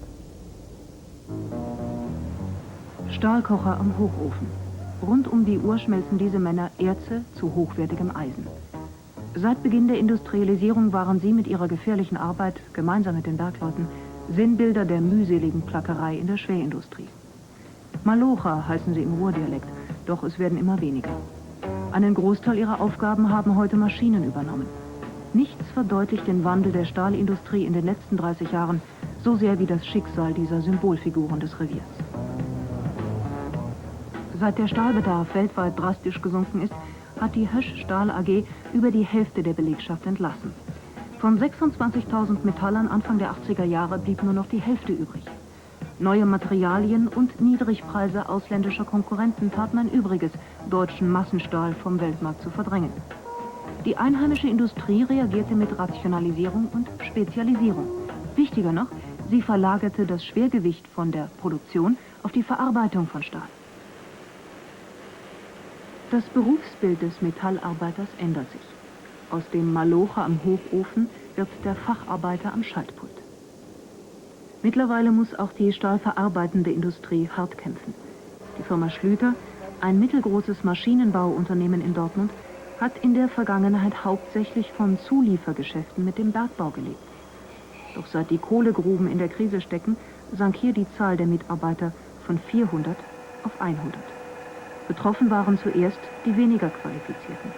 Aber auch den höher Qualifizierten ist der Arbeitsplatz nicht mehr sicher. Ja, wir sind natürlich verunsichert. Ne?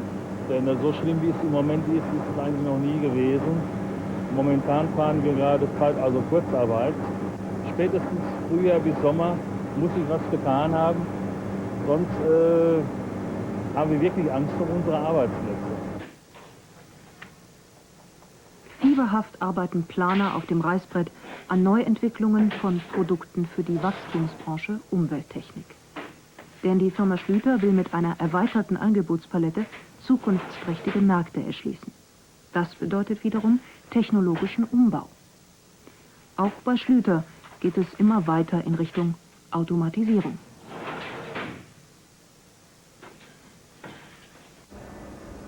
Während Detlef Franke Frühstückspause macht, arbeitet seine computergesteuerte Anlage alleine weiter. Noch vor einem Jahr hat er das gleiche Pensum gemeinsam mit 3 Kollegen an mehreren Maschinen geleistet. Er empfindet diese Rationalisierung jedoch nicht als Fluch, sondern als Segen. Ich arbeite lieber jetzt hier an dieser Maschine, weil die Arbeit eben abwechslungsreicher ist und nicht die körperliche Arbeit nicht mehr so intensiv ist wie früher an den alten Maschinen. So wie sich Detlef Franke für seine neue Aufgabe umschulen ließ, wagten auch tausende anderer Metallarbeiter einen Neuanfang. Doch nicht für jeden bedeutet das auch die Rettung vor dem beruflichen Aus. Es ist natürlich schwierig für Leute, die schon älter sind, die hängen so ein wenig in der Luft. Sie sind praktisch zu jung, um aufzuhören, und zu alt, um das alles noch aufzufassen in unserer heutigen schnelllebigen Zeit. Wem aber die Anpassung an die neue Situation gelingt, der hat Chancen. Denn das Ruhrgebiet gilt als Musterbeispiel dafür, wie ein Wirtschaftsraum mit veralteten Strukturen den Umstellungsprozess auf den Markt von morgen schaffen kann.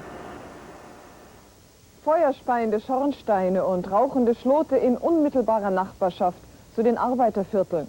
Schadstoffe aus solchen Abgasen haben die Gesundheit der Menschen hier viele Jahre lang arg strapaziert. Aber die gefährlichen Industriefossile gehören mehr und mehr der Vergangenheit an. Auch diese Abfackelanlage wird bald erlöschen.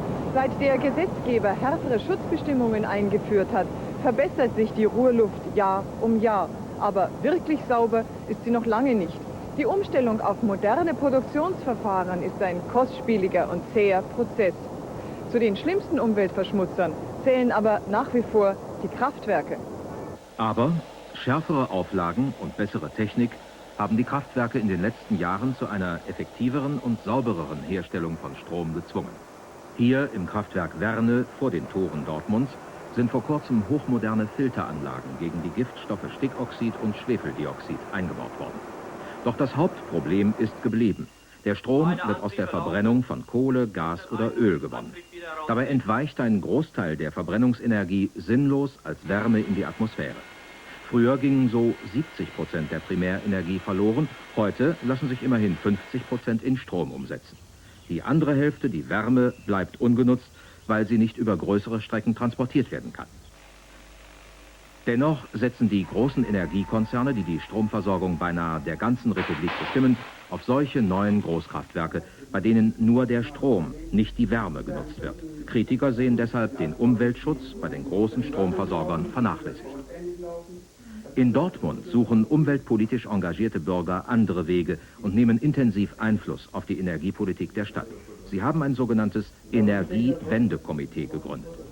Es begann also 1987 mit der Reaktorkatastrophe von Tschernobyl. Da ist vielen von uns klar geworden, dass wir Energiepolitik nicht den Oberen, den Politikern überlassen dürfen und dass wir selbst etwas tun müssen. Die Ziele lassen sich in 4 Punkten zusammenfassen. Einmal Ausstieg aus der Atomkraft. Dann wollen wir, dass Energie viel mehr eingespart wird, als das in der Vergangenheit der Fall war. Dann wollen wir den Ausbau der Fernwärme, der Nah- und Fernwärme. Dann wollen wir zum 4., dass die unerschöpflichen Energiequellen forciert in der Zukunft ausgebaut werden. Die Umweltschützer haben zum Umdenken beigetragen. Die Stadt Dortmund will die Stromversorgung demnächst über ihre kommunale Gesellschaft, die Stadtwerke, wieder in die eigene Hand nehmen. Ihr Argument? Die Stadt selbst kann die Energie besser ausnutzen als ein großer Energiekonzern. Kleine, stadtnahe Kraftwerke liefern nämlich gleichzeitig mit dem Strom auch Wärme zum Heizen von Wohnungen und Arbeitsstätten. Auf diese Weise erreichen diese sogenannten Blockheizkraftwerke Wirkungsgrade von 80%. Nur noch ein geringer Anteil der Verbrennungsenergie geht verloren. Die Stadt übernimmt dabei die Aufgabe, Fernwärmeleitungen zu den Wohnungen zu bauen. Zusätzlicher Vorteil, auch die überschüssige Wärme, die bei den Stahlwerken entsteht, kann auf diesem Weg zum Heizen genutzt werden. Bei Gerhild Vollmer haben die Stadtwerke gerade ein neues Lüftungssystem eingebaut. Kernstück ist ein sogenannter Wärmetauscher. In ihm gibt die warme, aber verbrauchte Luft aus der Wohnung ihre Temperatur an die hereinströmende frische Luft von draußen ab. Gelüftet wird, ohne dass die Fenster geöffnet werden müssen.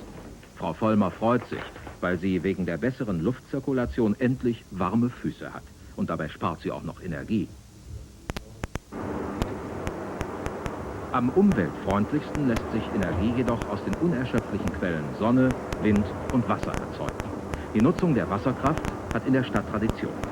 Die Stadtwerke nutzen das älteste in Deutschland verbliebene Pumpwerk, gebaut 1922, noch heute für die Wasserversorgung. Die Dortmunder wollen den Einsatz solcher Energien ausbauen. Energieerzeugung in Harmonie mit der Natur soll in Zukunft Vorrang haben.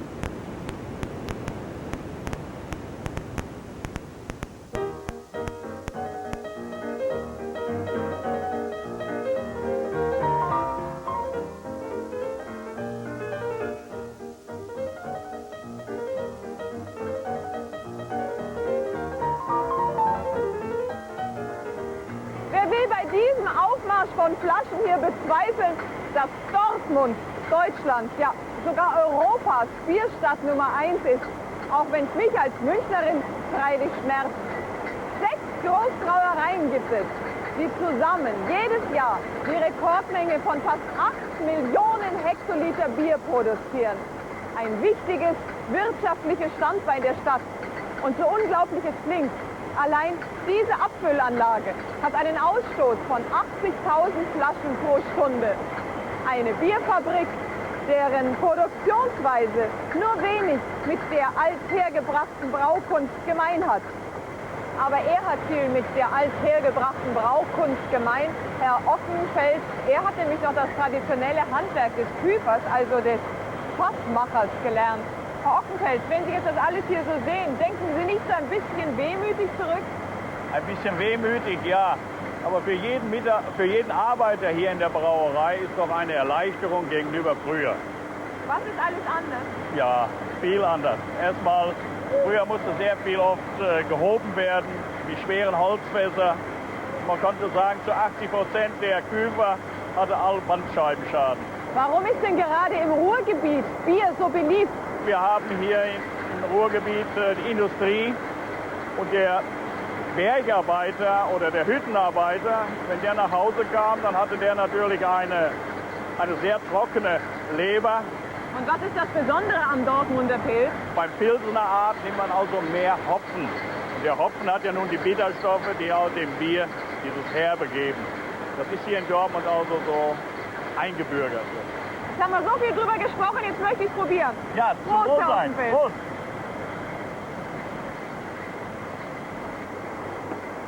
Danke, Herr Ockenfeld. Bier ist der Deutschen liebstes alkoholisches Getränk. Der Gerstensaft ist eben nicht nur Durstlöscher, sondern hierzulande auch verbunden mit Geselligkeit und guter Laune. Und deshalb verlagern die Dortmunder auch so ganz und gar nüchterne Angelegenheiten wie das Sparen in die Kneipe an der Ecke. Auch die Gäste dieses Lokals kommen hierher, um zu sparen. Nicht jeder für sich allein, sondern mit vereinten Kräften. Im Sparverein Goffi. Die Deutschen, ein Volk mit Gemeinschaftssinn. Über 50% der Erwachsenen sind in einem Club organisiert. Mindestens 5 D-Mark pro Woche wirft jedes der 50 Mitglieder in sein Sparkästchen. Davon wandert 1 D-Mark in die Vergnügungskasse des Clubs. Am Ende des Jahres wird jedem das gesparte Geld zurückgezahlt. Ich bin eigentlich ganz froh, dass ich jeden Freitag oder Samstag mal hier hin kann, weil die Hausfrauen kommen dadurch einfach ein bisschen raus und kann auch ein bisschen nebenbei sparen. Einmal pro Woche ist Kassensturz. Die Vereinsmitglieder nehmen es damit sehr genau. Antje Bittermann gehört zur Kassierergruppe des Vereins. Akribisch zählt sie die Beträge jedes einzelnen Schankfachs. Ordnungsgemäß werden die jeweiligen Summen aufgelistet und auf den persönlichen Sparkarten der Mitglieder verbucht. 35 hat 10.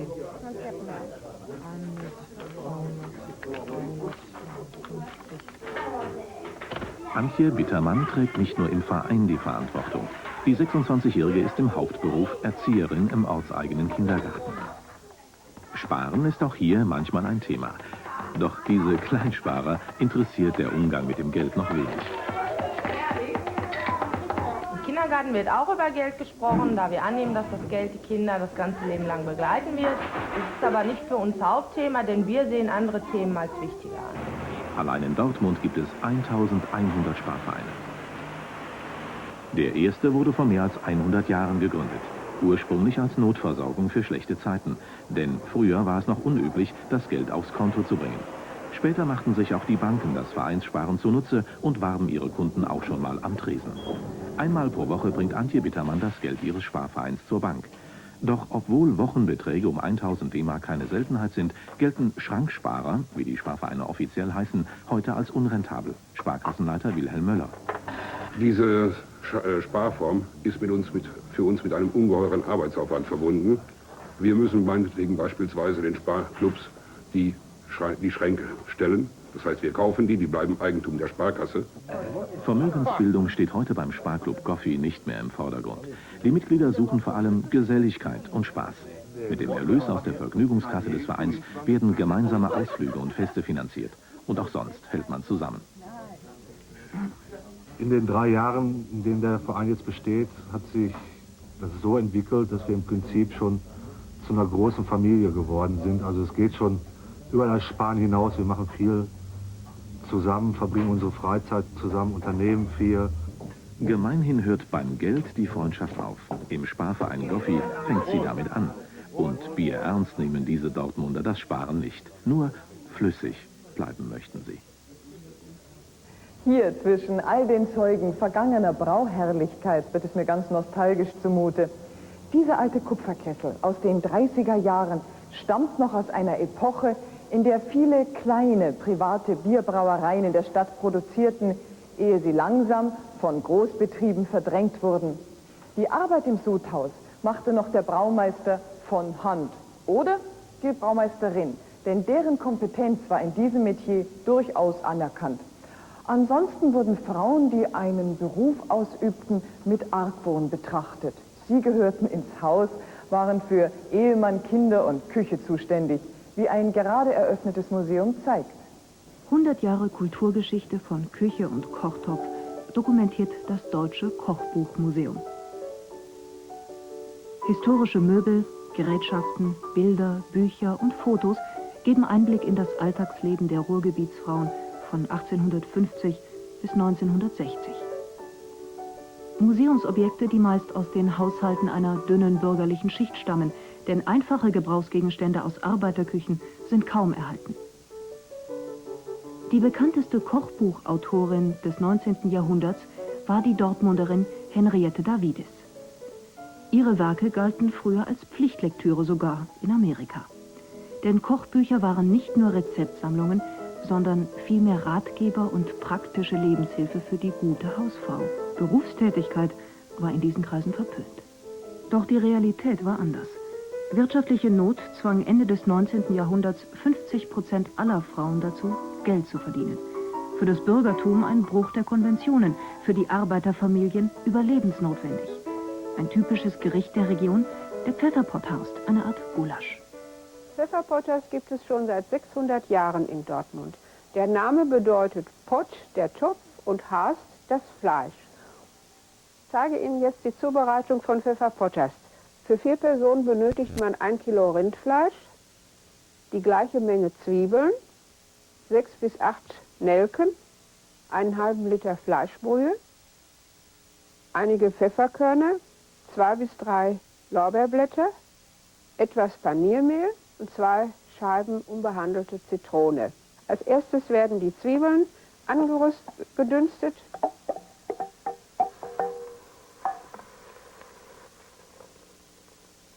Ich fülle dann mit einer Fleischbrühe auf.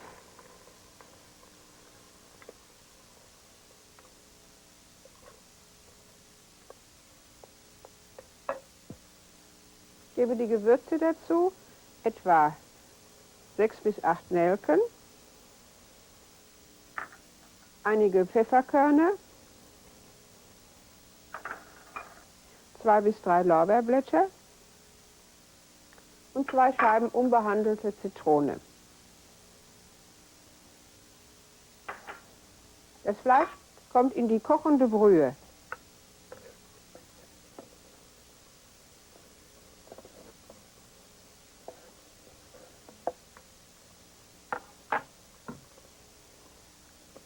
Ich rühre das Pfefferpotters kräftig um und lasse das Gericht bei mittlerer Hitze etwa 2 bis 3 Stunden köcheln. Nach der Garzeit wird das Pfefferpotters abgeschmeckt und wenn nötig mit Paniermehl gebunden. Als Beilage reicht man Salzkartoffeln, Gewürzgurken und rote Beete. Das Rezept erhalten Sie bei dieser Adresse, die wir Ihnen am Ende der Sendung noch einmal zeigen. Die Kulturszene der Stadt ist vielfältig und vital. Nur eine bunte Plastik verrät, dass sich hinter der Fassade dieses Hauses ein kleiner Kunsttempel verbirgt. Das Künstlerhaus Sunderweg. Eine Lebens- und Ateliergemeinschaft von 18 Dortmunder Malern, Bildhauern und Filmemachern. In Eigenregie haben sie ein Forum für freie Künstler geschaffen, deren Arbeiten im etablierten Kulturbetrieb der städtischen Galerien und Museen nur wenig Platz finden. Mit Workshops, Ausstellungen und Kunstaktionen machen sie auf sich aufmerksam. Auch Frau Reske, hallo? Hallo. Gehört zu dieser Künstlergemeinschaft. Frau Reske, was entsteht denn hier? Die Ausländerfeindlichkeit in Deutschland hat in der letzten Zeit rapide zugenommen. Es gibt zahlreiche Attentate auf Asylantenheime und wir fühlten uns als Künstler einfach verpflichtet, auch selber Stellung zu nehmen. Die Idee war, eine breite Öffentlichkeit natürlich zu erreichen. Wir haben zahlreiche Plakatflächen in Dortmund angemietet. Kommen wir auf dieses Künstlerhaus hier zu sprechen. Sie haben es sich ja regelrecht erkämpft. Wie soll es nun weitergehen? Ja, am Anfang haben wir uns das Haus ertrotzt mit seinen guten Ausstellungsmöglichkeiten und auch den zahlreichen Ateliers. Aber mittlerweile finden wir immer mehr Unterstützung von der Stadt, die unsere Ausstellungstätigkeit unterstützt. Warum haben es trotzdem gerade Dortmunder freie Künstler so schwer? Das hat mit der Mentalität der Dortmunder zu tun, würde ich sagen, die mehr Interesse daran haben, im Schrebergarten und im Verein so ihren Feierabend zu verleben, als sich mit solchen Sachen auseinanderzusetzen. Danke, Frau Reske. Ja, was Kunst ist und was nicht, darüber gehen die Meinungen auseinander. Und es ist auch hier so. Besonders über eine bestimmte Spielart von Malerei regen sich Bürger und auch Stadtväter auf. Überall schrille, bizarre Bilder, die Jugendliche nachts heimlich sprühen. In der Anonymität der Großstadt möchten sie ihre individuellen Spuren hinterlassen.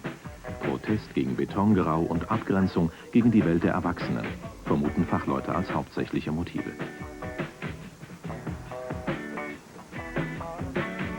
Zahlreiche Jugendliche sind, zum Ärger der meisten Dortmunder, unentwegt mit ihren Spraydosen unterwegs.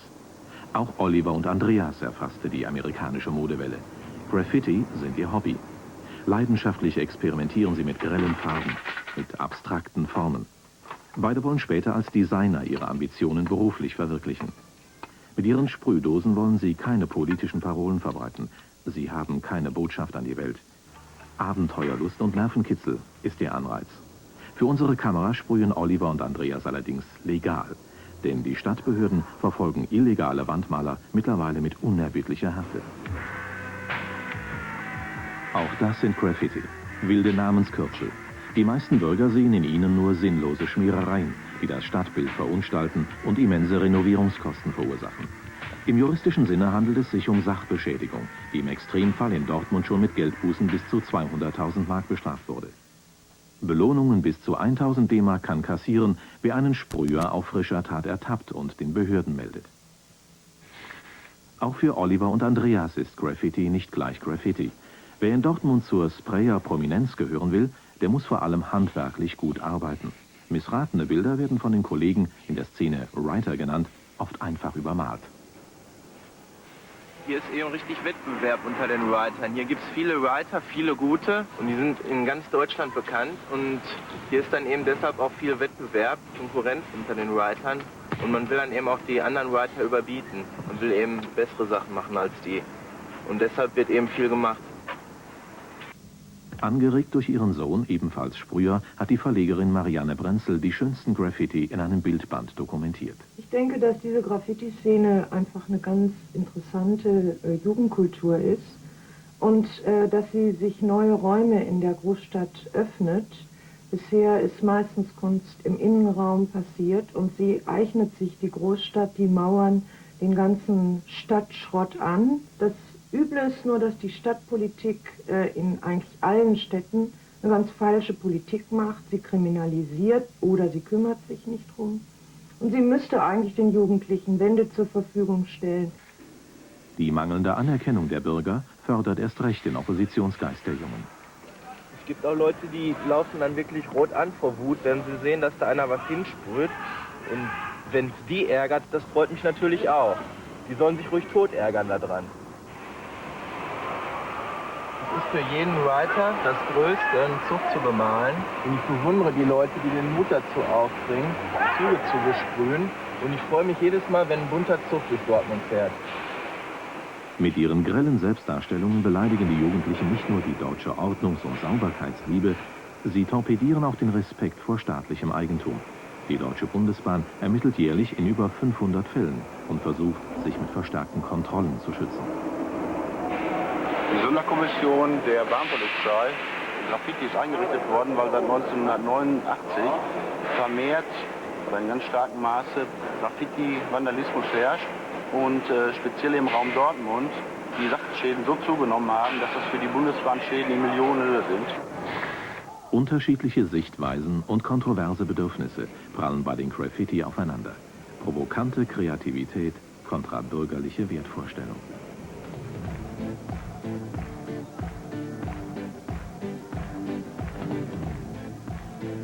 Eine Legende aus Glas, Stahl und Beton. Das ist die berühmte Westfalenhalle, eine überdimensionale Arena für Sport, Show und Spiel. Einst in den goldenen 20ern als prachtvolle Kulisse für große Sportveranstaltungen konstruiert, sind heute auch Rock- und Popkonzerte Magnete für die Massen geworden. Diese Halle hier wird von den Fans geliebt und von den Stars gefürchtet. Wer den Nerv des Publikums nicht trifft, der muss auch einmal in der Riesenarena vor gähnend leeren Reihen auftreten.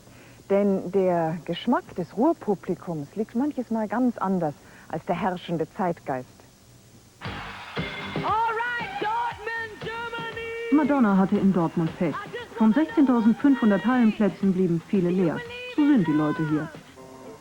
1952, Vorhang auf, hieß es für die wiedererrichtete Westfalenhalle, nur 7 Jahre nach Kriegsende, als viele Dortmunder noch in Baracken hausten. Internationale Eisrevue und Manegenzauber. Das Leben begann wieder zu pulsieren. Die Begeisterung für den Sport war damals groß. Ringfrei für die Box-Champions der Welt.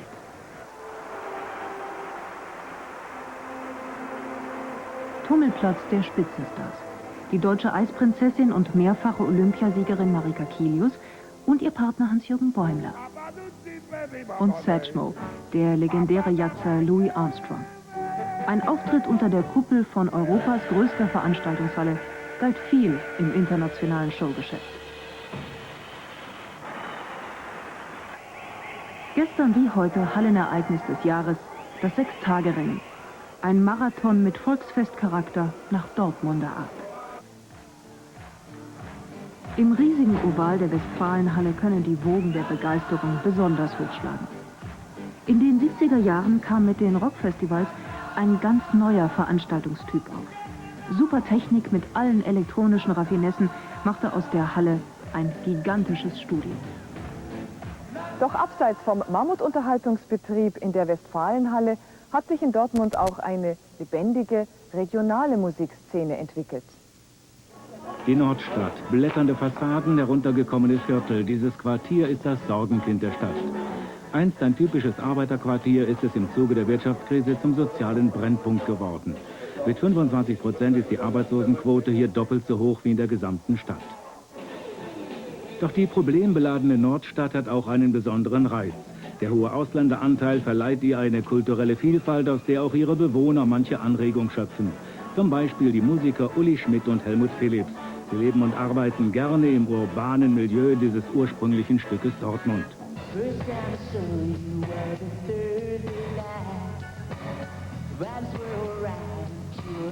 Ihre Band Nettie You und Tijuana Posse gehört zu den wenigen anerkannten rein weißen Formationen, die Reggae spielen. Die Musik der Einwohner Jamaikas. Doch wie kommt Reggae nach Dortmund? Diese Musik hier hingekommen ist wahrscheinlich schon über den großen Anteil an schwarzen Soldaten, die hier in der Nähe stationiert sind. Die Engländer sind hier. Und die haben sich natürlich im Laufe der Zeit ihre eigenen Clubs gesucht und auch ihre eigene Musik dann da gespielt. Aber das entscheidende Ding, wie man jetzt als weißer Musiker hier in Dortmund dazu kommt, das vielleicht selbst zu machen, hat viel mehr mit dieser Punk- und New Wave-Zeit zu tun. Im Prinzip macht die deutsche Musik immer nur eine Kopie des englischen Marktes und in England war es einfach irgendwann total normal, dass Punks und Reggae-Bands zusammengearbeitet haben. So normal fanden Publikum und Kritiker es zuerst nicht, dass Dortmunder Musiker mit eigenen Reggae-Kompositionen auftraten. Ein sensationeller Konzerterfolg in der Hauptstadt Jamaikas in Kingston ließ jedoch die Zweifler verstummen.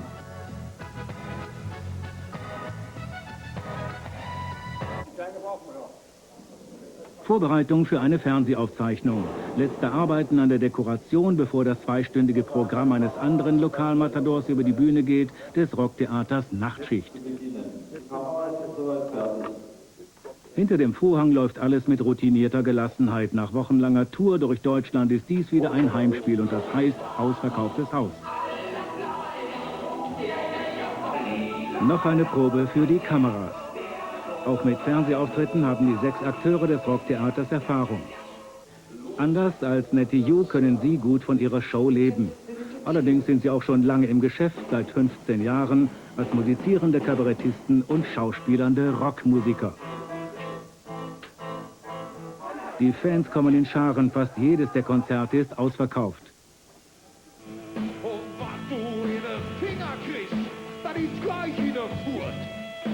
Das Programm des Rocktheaters Nachtschicht hat natürlich mit dem speziellen Ruhrgebietsmilieu zu tun. In musikalischen Sketchen nehmen sie eine typische Arbeiterfamilie aufs Korn, die Bratzeks. Schonungslos wird der ruppige Umgang miteinander auf der Bühne persifliert. Provinz, Mief und Spießertum satirisch überzeichnet.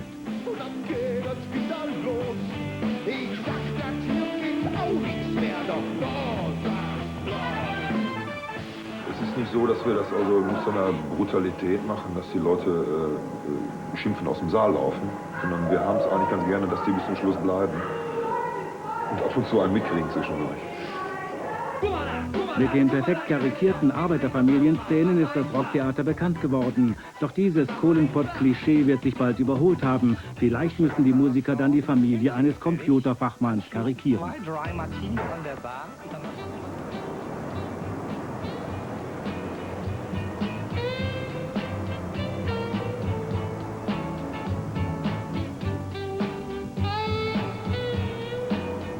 Auch hier zeigen sich die Folgen des Strukturwandels. Es kann vorkommen, dass bei einer Rundfahrt im Dortmunder Hafen kaum ein Schiff zu sehen ist. Seit der Massenumschlag der alten Industriegüter, Stahl, Erz, Kohle an Bedeutung verloren hat, musste der Hafenbetrieb sich umorientieren. Transport, Lagerung, Weiterverarbeitung ergeben eine neue wirtschaftliche Basis.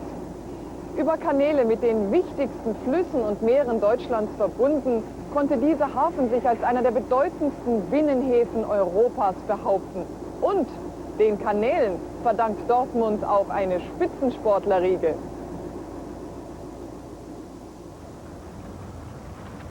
Ganz in der Nähe des Hafens, auf dem Emskanal, sind sie zu Hause. Die Ruderer mit ihren pfeilschnellen Booten. Lange Zeit spielten sie bei internationalen Regatten keine Rolle. Doch vor einigen Jahren sind die starken Männer, die unter dem Dach des Ruderclubs Hansa trainieren, mit einem Schlag weltberühmt geworden. Seoul 1988. Bei den Olympischen Spielen gewann der Deutschlandachter die Goldmedaille. Weltmeisterschaftstitel folgten. Die Keimzelle der sportlichen Erfolge ist das Dortmunder Leistungszentrum mit seinen optimalen Trainingsbedingungen. Jedes Jahr im Herbst kommen hier die besten Ruderer des Landes zusammen, um sich für die nächste Wettkampfsaison zu qualifizieren. Die meisten haben nur ein Ziel, einen Platz im Deutschlandachter. Das Größte ist schon der Achter. Also ein Vierer zu rudern ist ruderisch wahrscheinlich mindestens genauso schön, oder wenn ein Zweier toll läuft. Aber zum Achter kommen eben noch ein paar andere Faktoren dazu. Allein so das Aufsehen in der Öffentlichkeit, das der erregt. Und das macht einfach noch mal ein bisschen mehr Spaß. Wer von den Athleten zu den 8 Einsteigern gehören will, muss zunächst einmal eine Menge Muskelkraft und Ausdauer nachweisen. Der Test am Rudersimulator ist die erste Hürde. Um die Mindestleistung von 400 Watt in 6 Minuten zu schaffen, müssen die Sportler ganz schön am Riemen reißen. Der nächste Schritt: Bei einer Ausscheidungsregatta werden die schnellsten Zweierboote ermittelt. Die Sieger kommen in die engere Auswahl. Vom Ufer aus beobachtet die Trainercrew radelnd ihre Schützlinge. Wenn sie am Ende die Entscheidung über die Besetzung des Achters getroffen hat, wird auch schon mal Kritik laut. Besonders bei denen, die es nicht geschafft haben. Die Nominierungskriterien vom Prinzipiellen her sind ja nicht schlecht. Nur, dass eben bei manchen Personen die Nominierungskriterien knallhart und konsequent vollzogen werden und eben bei anderen das Ganze sehr schwammig ausgelegt wird, dass also zum Beispiel bestimmte Qualifikationskriterien wiederholt werden können, wenn sie nicht geschafft worden sind. Gerecht oder ungerecht zustande gekommen, spätestens zum Saisonbeginn im Frühjahr muss die Mannschaft perfekt aufeinander eingespielt sein. Cheftrainer Ralf Holtmeier muss jetzt dafür sorgen, dass aus lauter unerbittlichen Einzelkämpfern ein harmonisches Team wird, das für den gemeinsamen Sieg kämpft. In dem Spitzensportbereich ist jeder erstmal auf seinen eigenen Erfolg fixiert und die Konkurrenz ist ja vorher relativ groß, um überhaupt in die Auswahlmannschaften zu kommen. Dann, wenn man erstmal drin sitzt, ist natürlich schon im Rudersport relativ wichtig, so ein Wort wie Teamgeist, also ich sag mal ein Stichwort, man muss sich auf den anderen absolut verlassen können. Kraftmaschinen, Massagen, Training, Wettkämpfe. Manchmal ein zermürbender Rhythmus. Ruderer müssen Idealisten sein, denn noch nicht einmal reich werden können sie. Ganz im Gegenteil, sie müssen sogar noch kräftig draufzahlen. Denn die Zuschüsse der privaten Stiftung Deutsche Sporthilfe reichen für den Lebensunterhalt nicht aus. Und Sponsoren investieren lieber in spektakulärere Sportarten wie Tennis oder Fußball. Dennoch, für ihren Erfolg nehmen die Ruderer die Doppelbelastung von Beruf und Leistungssport gerne in Kauf.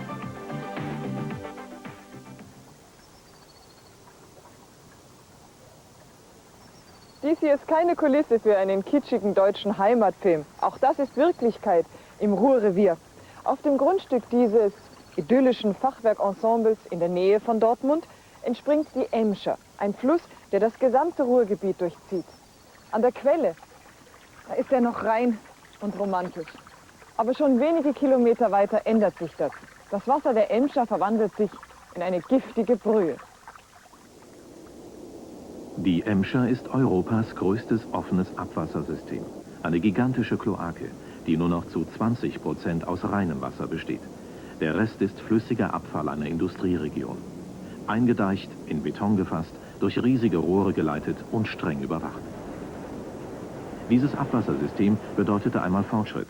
Vor 100 Jahren nämlich drohten die Menschen im Dreck einer allzu schnell wachsenden Industrieregion zu ertrinken. Das kleine Flüsschen konnte damals die immer größer werdenden Abwassermengen nicht mehr aufnehmen.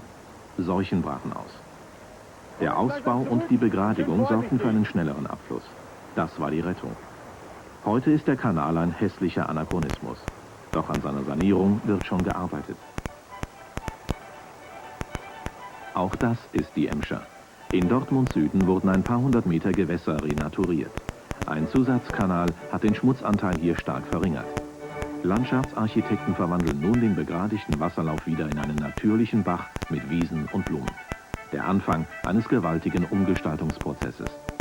Das Projekt Bauausstellung Emscher Park soll Grundlagen für eine umfassende Sanierung des Industriegebiets im Bundesland Nordrhein-Westfalen erarbeiten. Die Emscher Region, das ist eine 800 Quadratkilometer große Fläche zwischen Duisburg und Dortmund. Über 2 Millionen Menschen leben hier. Entlang des 70 Kilometer langen Flusslaufes zwischen Quelle und Mündung Metall- und Chemiewerke, Zechen und riesige Abraumhalden. Durch den Strukturwandel liegt heute ein Fünftel der Industrieflächen brach. Ein Großteil des Bodens ist durch giftige Industrieablagerungen verseucht. Die Landschaft ist teilweise ruiniert. Ein neues, schöneres Antlitz soll nicht zuletzt neue Firmen und damit Arbeitsplätze in die Region locken. Die Zeugnisse der industriellen Vergangenheit werden mit einbezogen. So soll zum Beispiel um die stillgelegte Zeche Ehrin ein Technologie- und Gewerbezentrum entstehen. Von den rund 70 bisher ausgewählten Einzelprojekten der Bauausstellung Emscher Park sind die meisten noch in der Planungsphase. Im Jahr 2000 soll alles fertig sein. Das bedeutet 300 Hektar rekultivierter Gewerbefläche mit rund 15.000 neuen Arbeitsplätzen.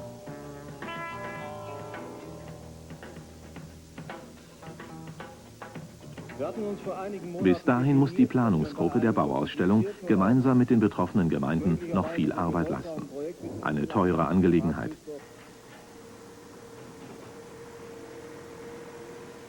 Viele Experten sehen in der Bauausstellung Emscher Park schon heute eine weltweit einmalige Werkstatt für die Zukunft alter Industriegebiete. Als vorbildlich gilt vor allem, dass ökonomische Motive bei der Umgestaltung ökologischen Aspekten untergeordnet werden. Die Schmuddelecke der Republik soll einmal zur grünsten und schönsten Industrielandschaft Europas werden. Der hochaufragende Förderturm, umgeben von Wohnquartieren, die charakteristische Silhouette der Stadt. Sie wird immer so etwas wie ein Wahrzeichen bleiben. Die Zeche, der Pütz, war früher eben nicht nur Arbeitsstelle, sondern auch Mittelpunkt des gemeinschaftlichen Lebens mit zecheneigenen Kneipen, Vereinen und Läden, mit Kindergärten und Krankenhäusern. Und auch wenn die Bergleute heute anderswo arbeiten und einkaufen, an der damaligen Wohnform erscheint ihnen heute noch viel erhaltenswert. Die Müser-Siedlung, erbaut um die Jahrhundertwende zur Zeit der aufstrebenden Montanindustrie. Hier fanden einst die Einwandererfamilien ein Zuhause. Zweigeschossige Bauten in beschaulicher Einheitsarchitektur, die sich um die Fördertürme der Kohlegruben gruppieren.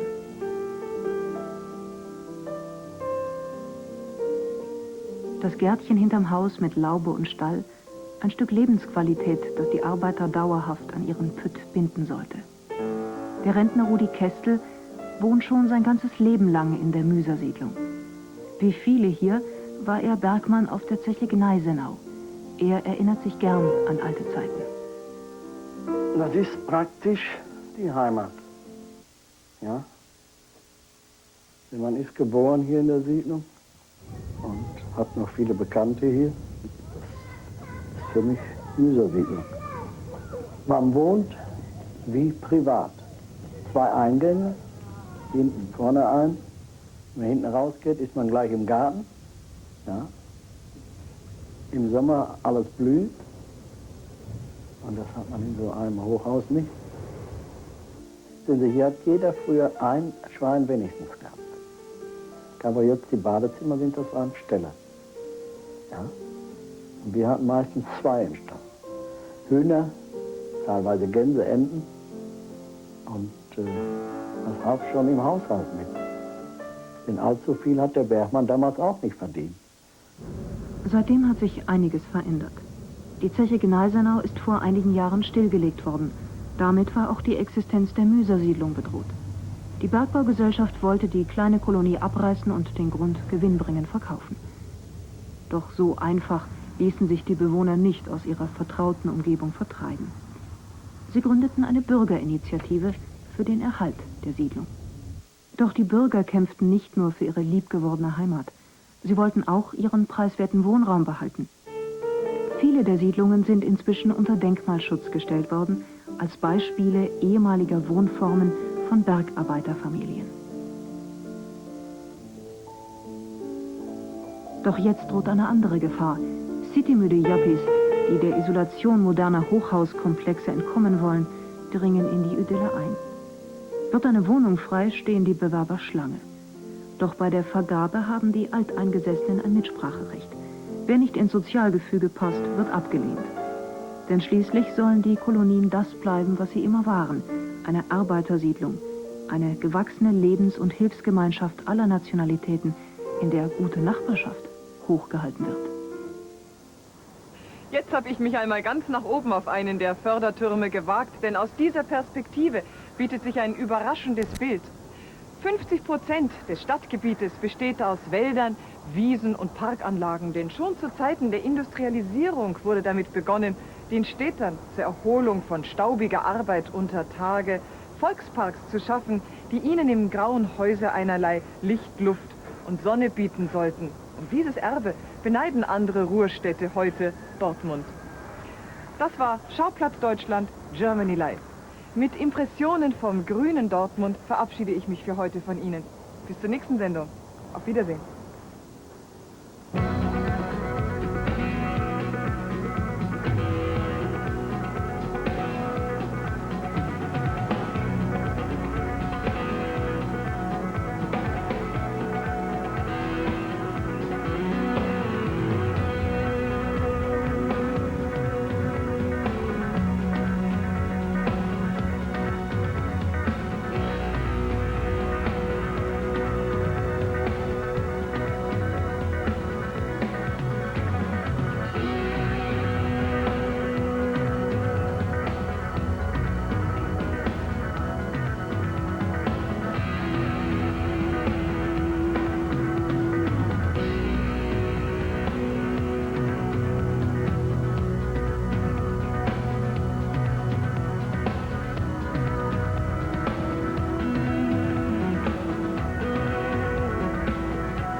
This program was produced with support from Daimler-Benz, an integrated group of internationally renowned German companies.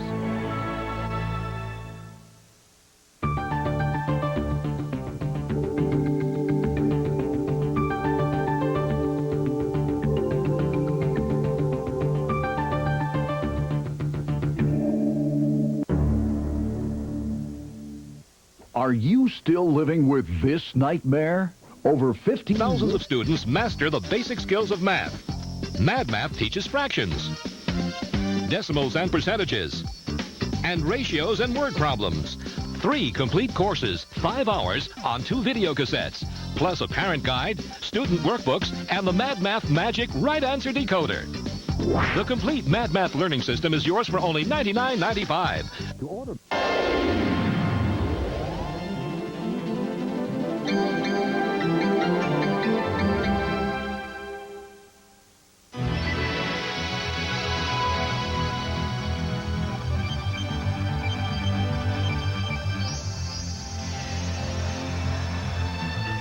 This program is produced with support from Daimler-Benz, an integrated group of internationally renowned German companies.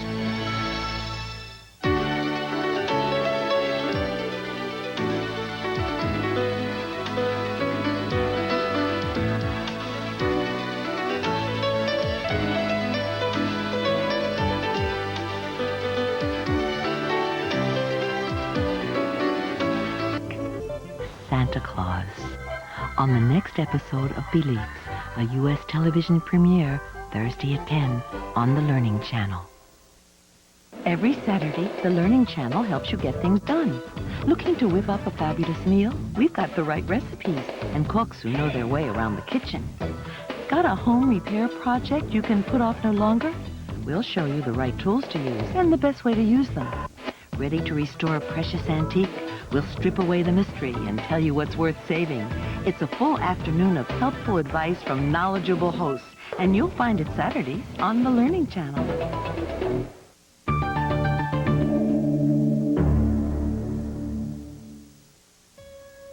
Discover an island of green deep in the heart of Germany as we show you 4 seasons in the life of the Black Forest. Next on TLC Presents.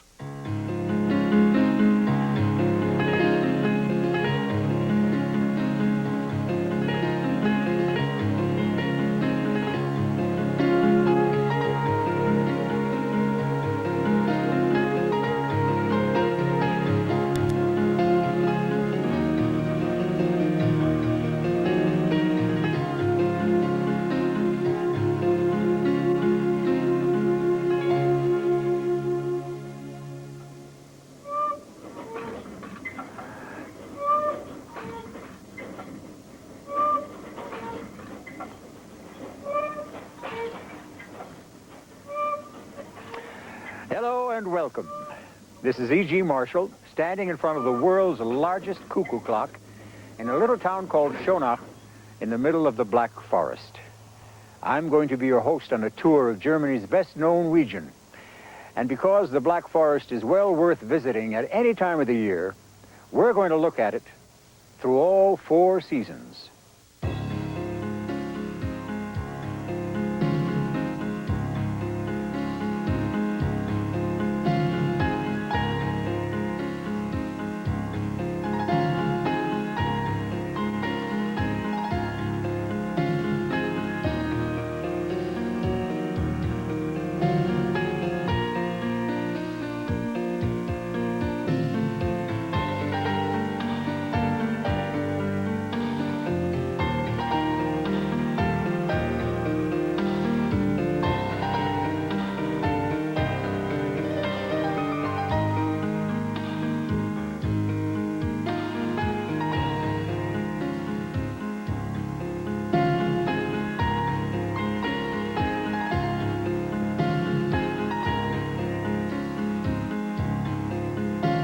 The Black Forest gets its name from all the dark fir trees.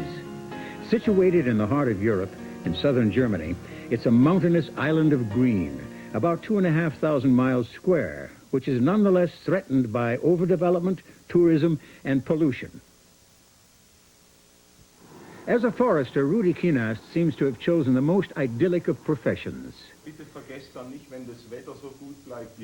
But in fact, quite a substantial part of his working day revolves around the telephone and the computer. The forest is a real economic enterprise. It takes a great deal of expertise to keep it intact. Foresters like Dr. Kienast are totally committed to their work. He knows his district like the back of his hand. My forest district in St. Blasien covers about 25,000 acres of wood. A third of it is in state ownership, 2/3 about in private hands. We in the southern part of Black Forest have a lot of problems. One of it is the climate, the altitude. Nearly half of the year we have winter with a lot of snow. And all over the year there's a biting wind, and this wind carries with him a lot of airborne pollutants up here in the forest. The Black Forest doesn't enjoy the status of a national park, but it does have large tracts of almost virgin forest, a paradise for game. Making the rounds of the district includes keeping an eye on the animal population. Their numbers have to be closely monitored, especially the roe and red deer. In the spring, they nibble the vulnerable young tree shoots. Painting the tips helps to keep the new growth from being eaten.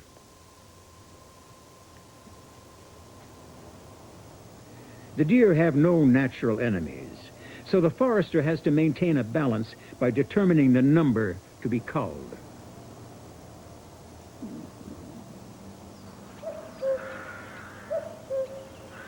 The shy cuckoo. Everybody knows its call, but even Rudi Kienast has rarely seen one.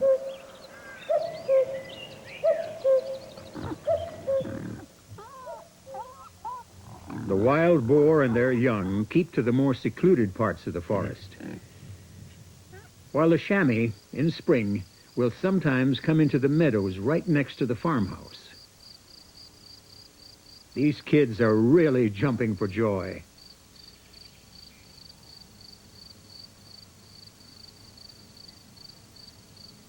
The chamois was reintroduced here 50 years ago. Now it's thriving. One of the last unspoiled landscapes of the northern Black Forest is the high moorland area around the Wildsee Lake. It's one of the loveliest of 50 wood grouse reserves. Here the birds have a real chance of survival. But the idyll is not all that it appears to be. The Black Forest is threatened in a very real way by a host of environmental problems.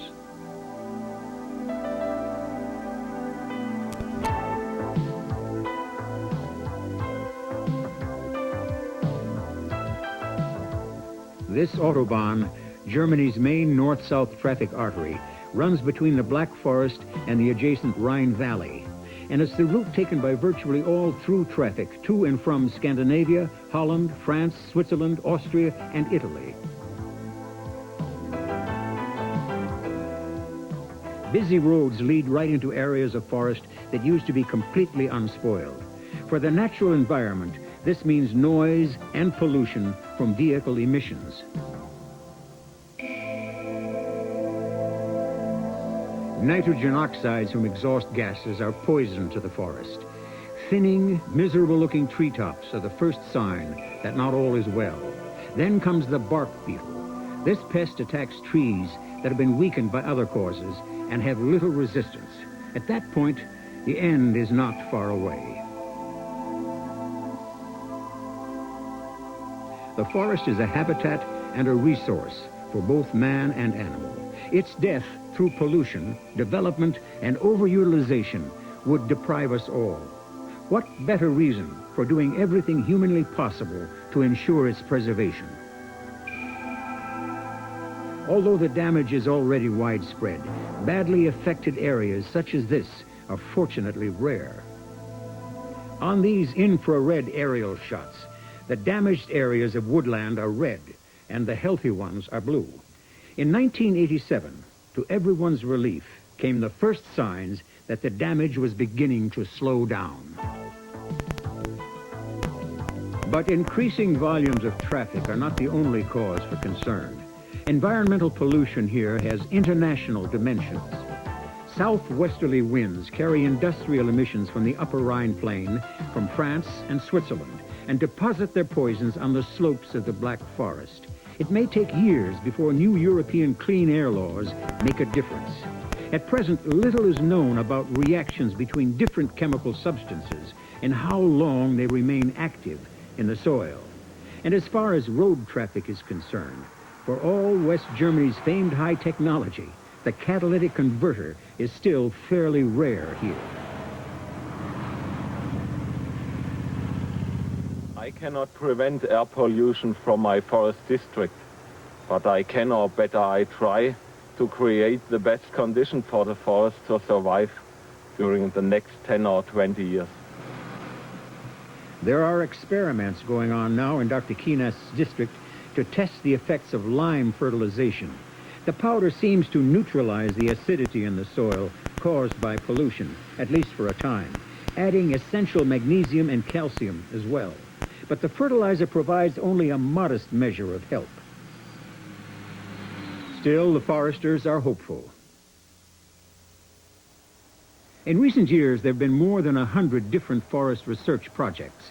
In one, healthy trees are encased in plastic shelters to find out whether pollution damage comes primarily through the air or from the soil. Another study checks the metabolism of individual fir needles.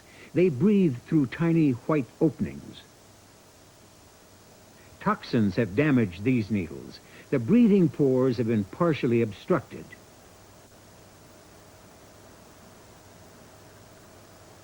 For these, there is no help. The openings have turned black. The tree is suffocating. Black Forest Journey will continue on TLC.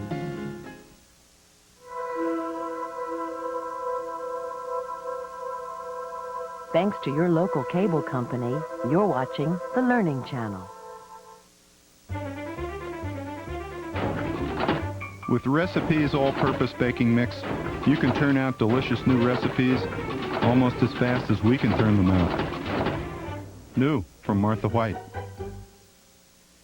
When it comes to camcorders, always ask the right question. Like who delivers the finest picture and sound? Who lets you record 5 times longer than VHS-C? Who has all the answers? Without question, Handycam from Sony. Say, that's a great-looking camera you have. Where'd you get it? No, don't tell me. One of those specialty camera shops. Wait, I'll bet it's a big-name department store. I'll bet it set you back a bundle. Actually, no. Introducing the Nippon 35mm focus-free camera. This simple-to-use camera has an automatic film counter and double exposure protection. Its smooth focusing and high resolution make it fully automatic from load to rewind. The hot shoe is synchronized for electronic flash, a 50mm lens, and a tripod mount. With all these features, you'd think this camera would cost over $100. Well, think again. This no-fuss camera can be yours for only $19.95. And that's not all. It also comes with a convenient neck strap, a deluxe leatherette carrying case, a professional 50mm sunshade, and a 2-year unlimited warranty. And there's more. Call right now, and the first 10,000 customers who order the Nippon camera will also get 100 rolls of free Kodak film with purchase processing. The simple, lightweight, and affordable Nippon 35mm camera and 100 rolls of free Kodak film. Say, where can I get one? Just pick up the phone and call. Credit card customers call now, 1-800-235-5900, or send check or money order for only $19.95 plus $4 postage and handling to Nippon Camera, P.O. Box 4932, Omaha, Nebraska, 68104. That's 1-800-235-5900, or send check or money order to Nippon Camera, P.O. Box 4932, Omaha, Nebraska, 68104. Look closely into the eyes of any child this time of year, and you will see him. Though his looks may have changed over the years, one thing has remained the same. To children everywhere, just the whisper of his name is still magic. Santa Claus. On the next episode of Beliefs, a U.S. television premiere, Thursday at 10 on the Learning Channel. I lost 25 pounds on my liquid diet plan. He gained it all back. But then I discovered Nordic Track, and the weight came off, it stayed off. Nordic Track helps you lose weight and keep it off, because Nordic Track raises your metabolism and burns calories faster. And Nordic Track is so easy to stick with that after 5 years, 7 out of 10 Nordic Track owners still use their Nordic Track skiers 3 times a week. I joined a diet plan and spent $90 a week to go from a size 12 to a size 8. 3 months later, she was back to a size 12. Then I called Nordic Track. Now I'm a size 8 for good. With Nordic Track, I not only lost the weight fast, but it stayed off. And you can keep it on in just 20 minutes a day, 3 days a week. In fact, Nordic Track is so effective, we guarantee you'll lose at least 10 pounds in the first 60 days, or we'll give you a refund. Get off the diet roller coaster. Call for a free video and brochure. Black Forest Journey now continues on TLC. Here at Freiburg, on the edge of the Rhineland Plain, scientists are at work at the Forestry Research Institute. Dr. Morsmeyer, its director, is a specialist in the field of dying forests. How much new information has emerged on the causes of this blight? The main lane is clear, but there are many unanswered questions. The relations are extremely complex, but we know air pollution is an essential cause. Is air pollution then particularly bad here in Central Europe? Definitely. We get a concentrated fallout of chemical emissions. There are new laws and measures to speed up the introduction of catalytic converter in cars and filter plants in power stations. Well, when will those steps produce tangible results? Certainly not in the next 10 years for all pollutants, but by the 19th we hope to see some improvement. But then is it possible that in a few years the Black Forest will no longer live up to its name? No, but it's possible that in higher elevations greater cleared areas will occur. One will try to reforestate them right away. The Black Forest we know and love will still be here in the next century. These young broad-leaved saplings, which have seeded themselves, are used for the systematic reforesting of the area. Broad-leaved trees break up the widespread fir monocultures and help restore the ecological balance. And bare patches caused by trees dying must be quickly replanted to guard against dangerous soil erosion. This project here costs about $2,600 per acre.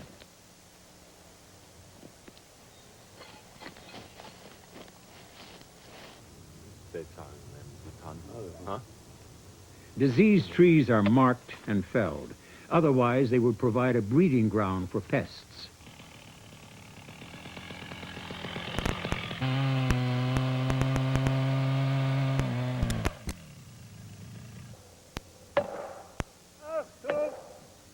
This tree, seemingly healthy, was in fact diseased.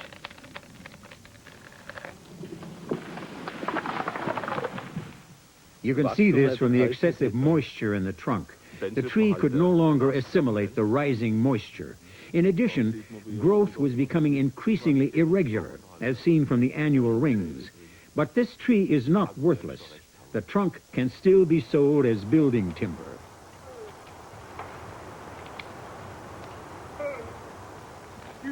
The logs are moved across difficult terrain by teams of horses. It's an old method that's being revived because it keeps the soil from becoming overly compacted by heavy machinery. The Schwarzwälder Kaltblut is a local breed of horse. It's ideal for the job. It's a sturdy little animal that's been bred in these parts for as long as anyone can remember.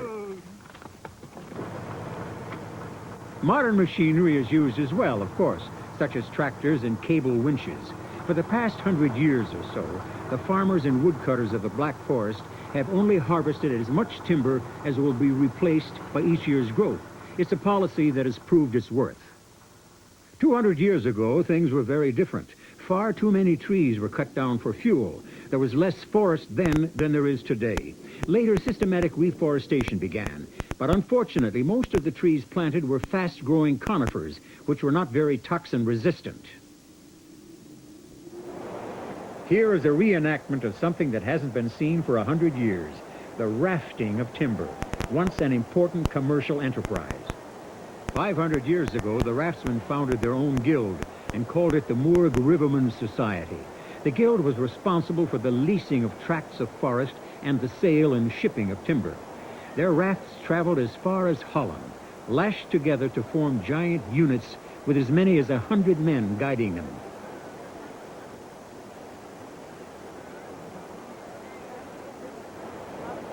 The Moorg Rivermen's Society still exists, but today it doesn't deal in rafting, only in modern forest management.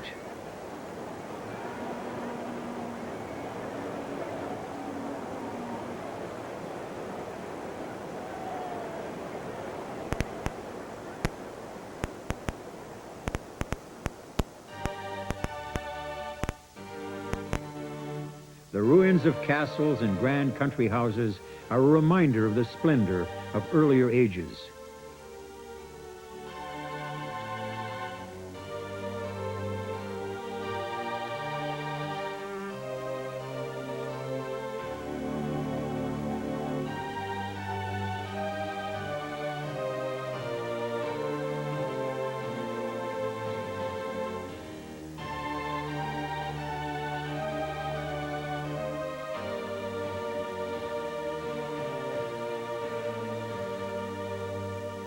Spring passes and summer comes to the Black Forest.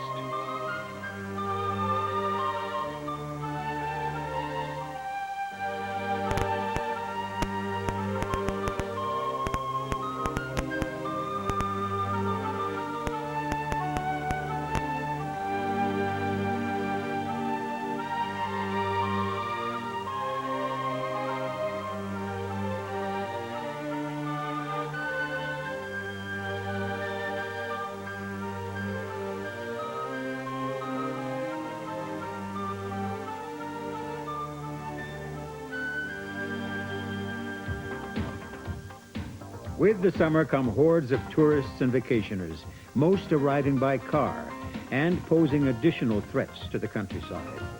660,000 local residents are confronted every year with 12 million vacationers and 27 million overnight stays, generating a staggering $6 billion worth of business annually. But this spells danger for the natural environment, and it takes a considerable toll.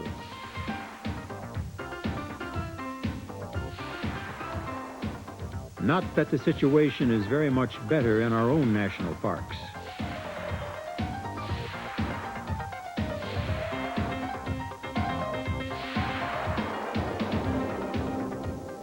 Tourism and timber are the two main industries here. The tourist sector includes private rooms and pensions, large hotels, camping sites, and vacation apartment complexes. Most of these were built several years ago. Permission for new buildings is now only given if they are compatible with the surroundings. Chairlifts and ski slopes, like these on the Feldberg Mountain, inflict wounds on the landscape. Enjoying an idyllic boating trip. or fishing. Everyone feels great communing with nature. But all these activities put pressure on the natural environment. The forestry departments do their best to protect it by creating areas of undisturbed nature, like artificial lakes, for instance, and by marking and maintaining hiking trails. Crowds of visitors have to be directed along paths as they move through sensitive wildlife areas. Recreation without regret is the motto, so that the Black Forest will continue to be the paradise it is now.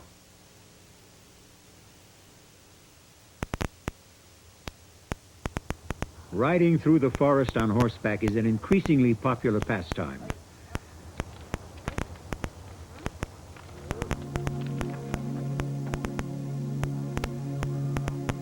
And there are the summer sports luring people to the country as well. On weekends, the hang gliders come flocking.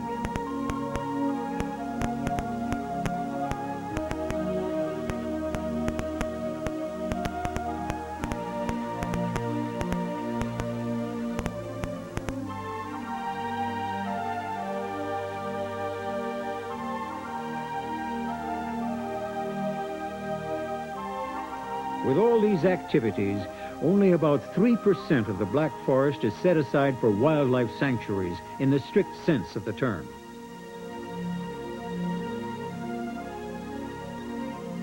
Among these sanctuaries is the Wutach Gorge, one of Germany's most unspoiled landscapes, an enchanted river canyon, an untrodden world that has so far resolutely resisted any economic exploitation.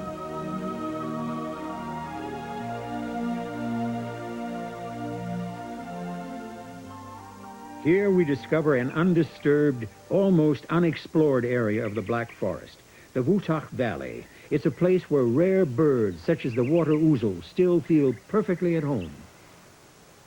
It's a wonderful sanctuary for birds and plants. One of the things that surprised me most is that you can find plants growing right next to each other here that would normally be found vast distances apart.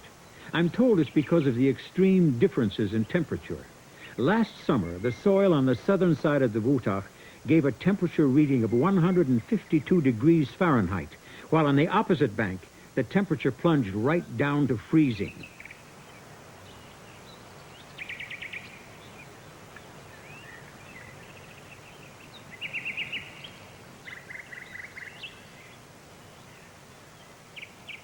And here is something very special. It's an area unique in Europe, where orchids grow, including rare varieties like this yellow lady slipper. Black Forest Journey will continue on TLC. For more than 800 years, they raged across Europe, leaving in their wake a rich cultural and artistic heritage. Today, that heritage has all but disappeared, despite valiant attempts to preserve it.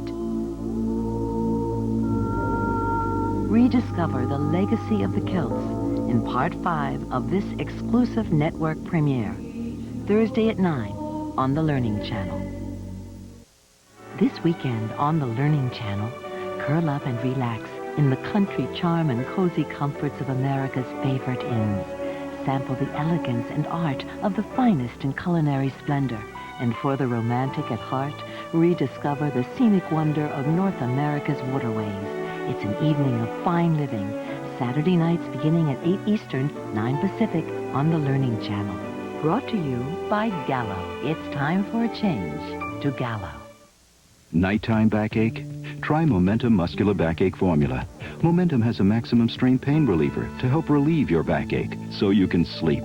My back feels great, and I slept like a log. Momentum Muscular Backache Formula. When it comes to camcorders, always ask the right question. Like who delivers the finest picture and sound? Who lets you record 5 times longer than VHS-C? Who has all the answers? Without question, Handycam from Sony. That's me 4 months ago. I really wanted to get into shape. So I took the easy step to Total Fitness and lost over 40 pounds. Experts agree stair climbing provides a superior aerobic workout. You too can enjoy the benefits of stair climbing in the comfort of your own home. Step by step, you lose weight aerobically as you firm and shape all major muscle groups. Scientifically engineered hydraulics cushion each step while providing just the right amount of resistance. And it's so portable. You can easy step anytime, anywhere. Best of all, unlike this $1,000 monster, Easy Step can be yours for 3 easy payments of $33 from Fitness Effects. So take the Easy Step to Total Fitness and order now. Don't be fooled by imitations. Just call 1-800-453-4102. We'll bill your credit card 3 monthly payments of only $33 plus shipping and handling. To order your original Easy Step, call 1-800-453-4102. Just 3 monthly payments. Call now, 1-800-453-4102. Every month, enter the world of fine interior design. Enter the fascinating world of Architectural Digest. View a pied-à-terre in Paris and an English designer's bright and airy London home. Call now and get 12 issues of Architectural Digest for only $29.95. You'll also receive absolutely free Celebrity Homes Revisited, a tour that includes the homes of Jeffrey Bean, Pavarotti, and Cher. Call toll-free 800-348-3400. That's 800-348-3400. Black Forest Journey now continues on TLC. Most Black Forest residents treasure flowers. On Corpus Christi, an important Roman Catholic feast day, the village of Hoevingen decorates its main street with magnificent floral decorations depicting traditional religious motifs. The local people dress in national costumes, and visitors come from all over. This incredible carpet of flowers stretches for hundreds of yards. It's a great tribute to the immense patience and skill and the colorful imagination of the faithful.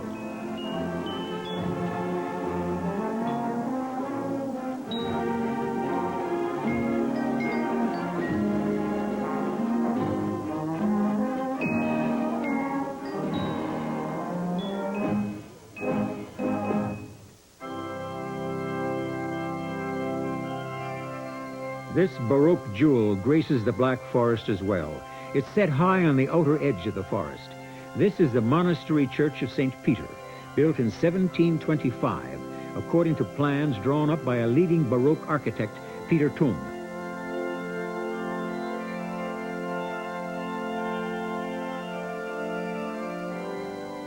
Music and architecture combine here in superb artistic harmony.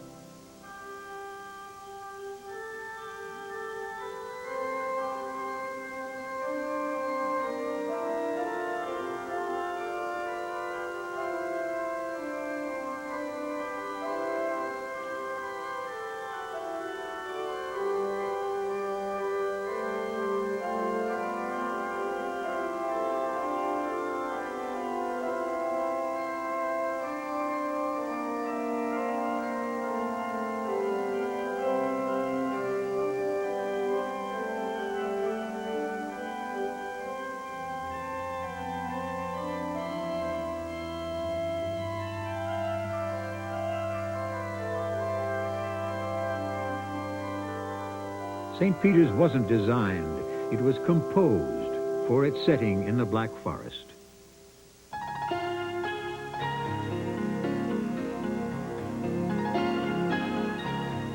Scattered throughout the valleys are ancient Black Forest farmhouses with their characteristic overhanging roofs. They have all been designated for preservation as historic monuments.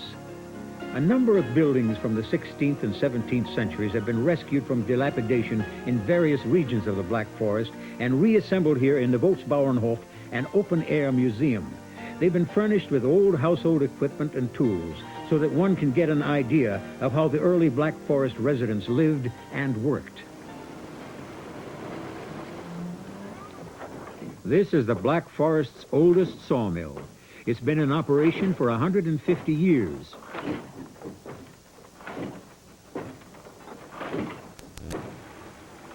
Naturally, it's run by water power. And so is this old flour mill.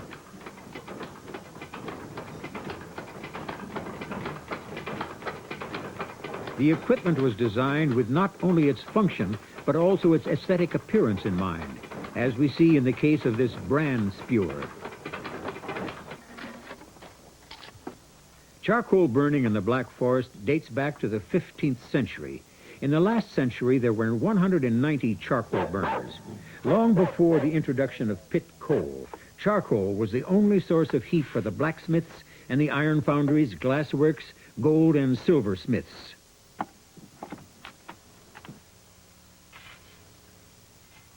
For 20 days, the wood smolders under the almost airtight mound of soil and leaves.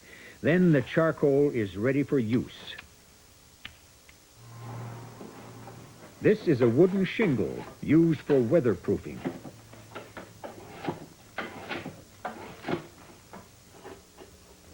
The shingle maker is a craftsman whose skills are still very much in demand, and not just in the open-air museum.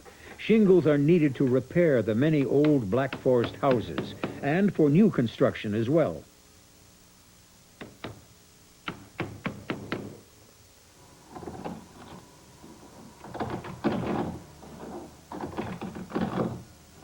In part, it was through making simple everyday objects that the people of the Black Forest developed their sense of form and beauty. Carving is a folk art here, though born of need. On long winter evenings, the farmers used to work with their carvers' knives, fashioning implements and utensils for house and farm. They call this workbench a carving horse. You sit astride it, and the piece you're working on is clamped in a kind of vise. The fragrances here are a real delight. This is a traditional farm garden surrounding the Bootsbauernhof, and this has to be the most beautiful old farmhouse in the whole of the Black Forest.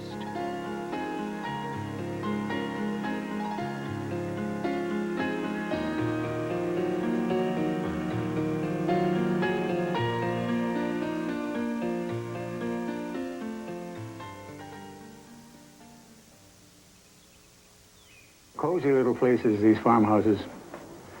It seems as though time has stood still, especially if you've just come, as I have, from seeing the museum's collection of implements used by Black Forest farmers hundreds of years ago. I was just trying to imagine what it was like then, when the family gathered here in the evenings. Wouldn't it be interesting to take a peek into the past?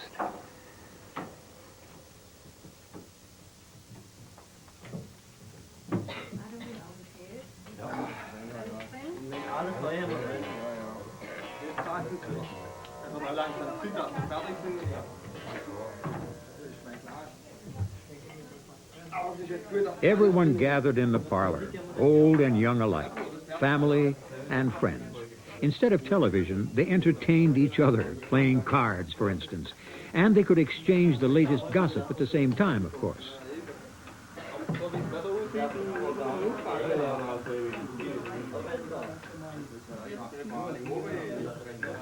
The tiled stove was cozy and warm, and the old people liked to sit on the bench in the corner next to it.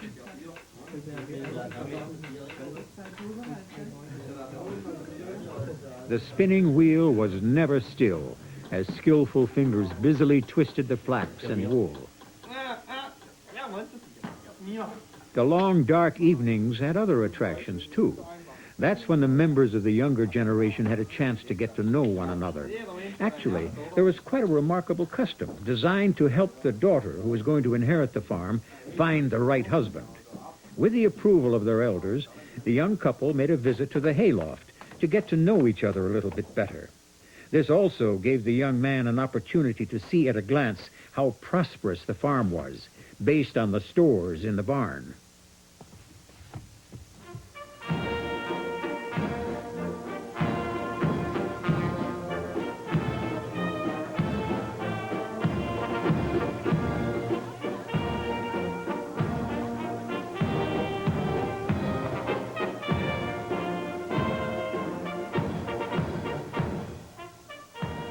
This wedding is celebrated in traditional costume in Schiltach in the Glotter Valley. It's a rare sight indeed, and is only organized by local heritage groups which preserve cherished customs. These groups and bands often appear in traditional costumes at concerts and evening performances for tourists, enjoying themselves as much as the audiences do.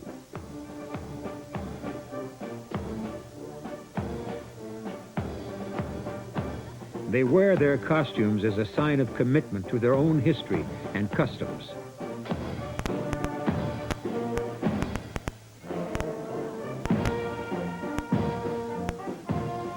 The bride's crown of pearls has been handed down over generations, from mother to daughter.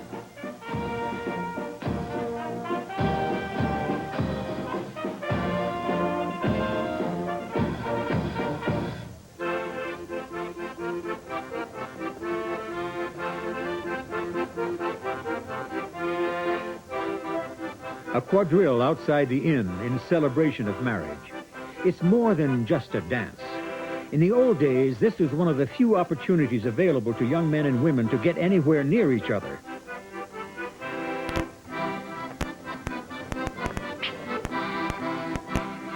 The happy couple.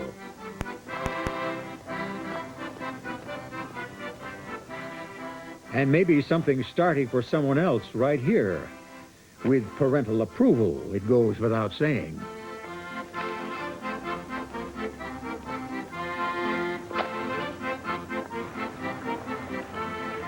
These two ladies watching the ceremony with me are wearing traditional hats.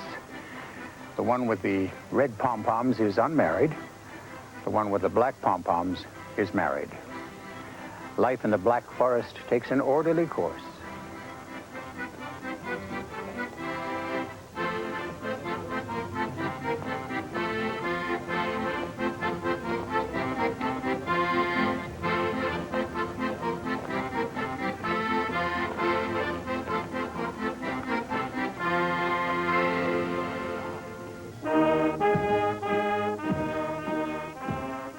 And now it's time to proceed inside to the wedding feast.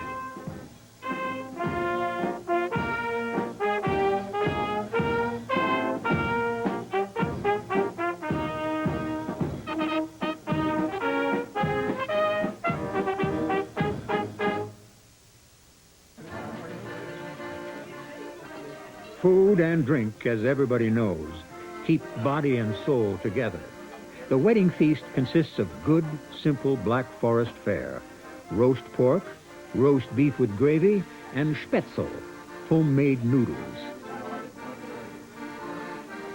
And there's wine, of course. For instance, a mild rosé from the vineyards of the Glotter Valley.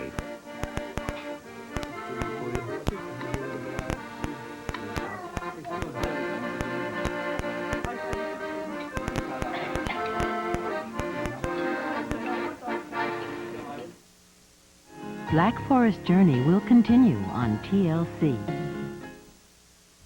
This portion of the Learning Channel is sponsored in part by First Alert smoke detectors and fire extinguishers.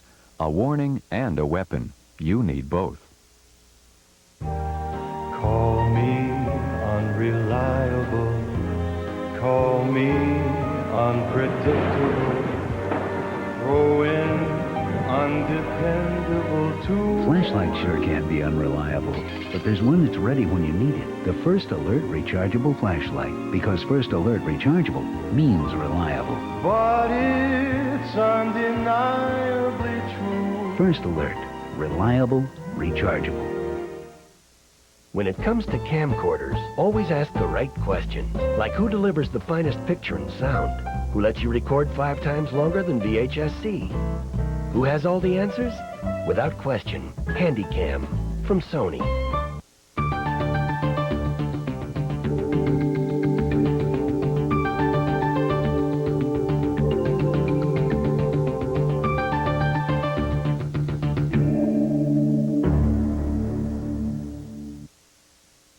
帮助您开发和赢得国外市场，使您在竞争中占有利地位。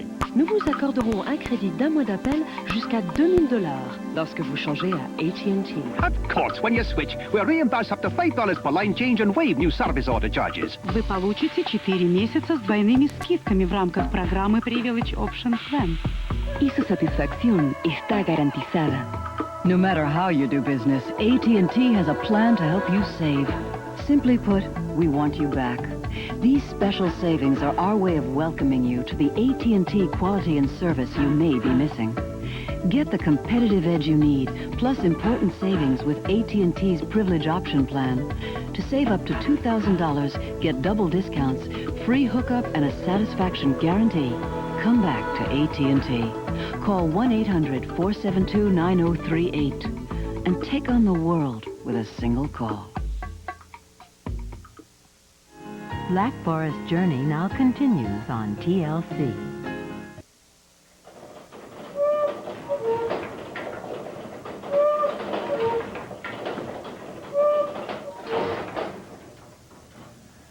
Cuckoo! Here I am inside the world's biggest cuckoo clock. The history of the cuckoo clock began in the Black Forest 200 years ago. The oldest known record is a report by an incredulous papal envoy who wrote, "The cuckoo bows at every chime, opens its beak, and calls, cuckoo, cuckoo."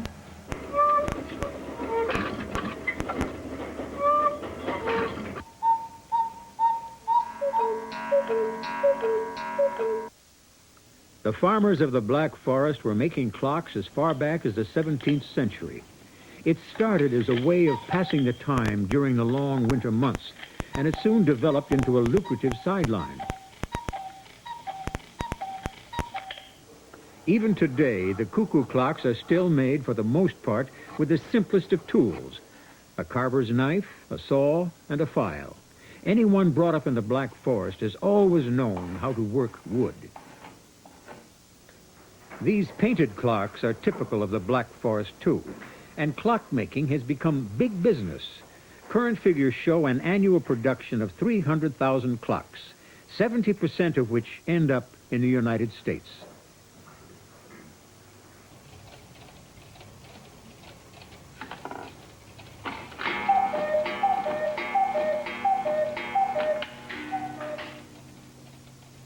But time hasn't stood still in the Black Forest. These days, they're even building radio-controlled clocks that adjust automatically to the European atomic clock.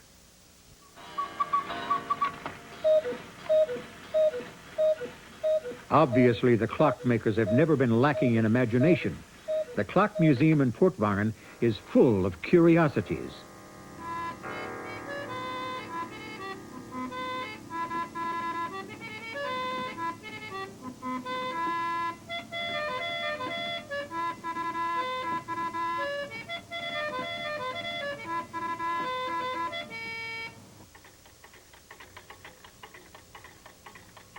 I think, though, that I prefer the cuckoo.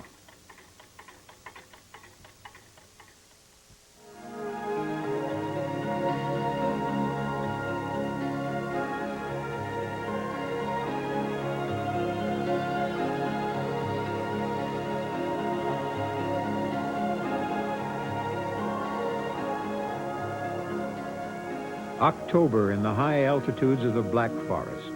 The countryside is decked out in vivid colors.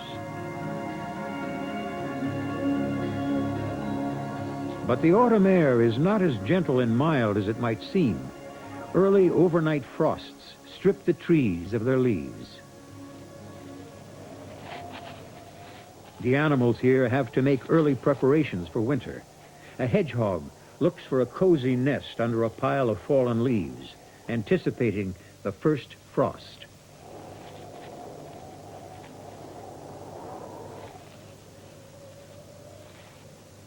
The partridge and the pheasant put on reserves for the cold. Rudy Keenast watches his badger family with satisfaction. The cubs have grown big and strong and are doing their part to lay in winter stores.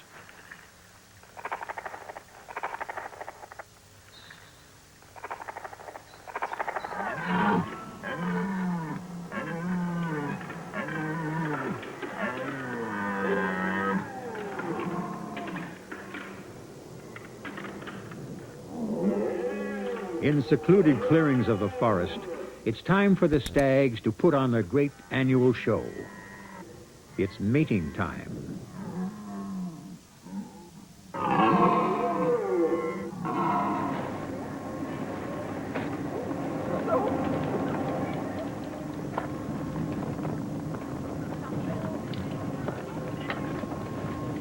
A typical weekend scene in a Black Forest winter.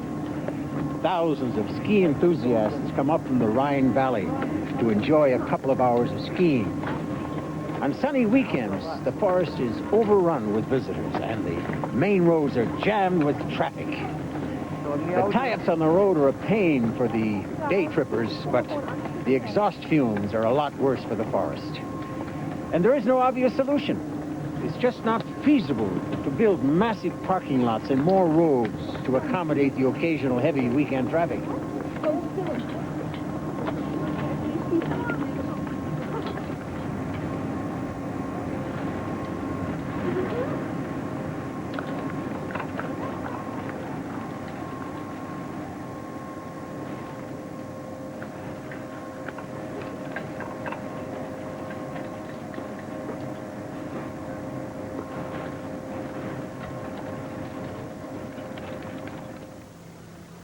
Six million people come to the Black Forest at this time of year, most of them jamming the roads on holidays and weekends, all crowding into a limited area. Much of the hubbub revolves around a few favorite spots, of course, such as the Feldberg, a 5,000-foot mountain. Mammoth events like the 37.5-mile Black Forest Ski Marathon don't bring just the 5,000 participants into the area. Another 50,000 come along to watch.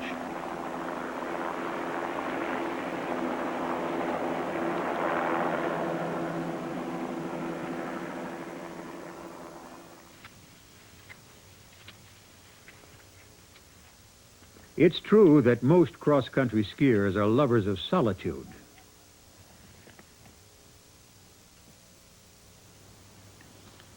But ski trails that take people off the beaten track are disturbing for the animals. And if the animals are frightened or wakened from hibernation, they soon begin to show signs of stress. The snow can lie up to 5 feet deep for weeks at a time. This makes it difficult for the deer to find any food. Forester Rudy Keenast spends a good part of every day now on skis. It's the only way of making his rounds at this time of the year.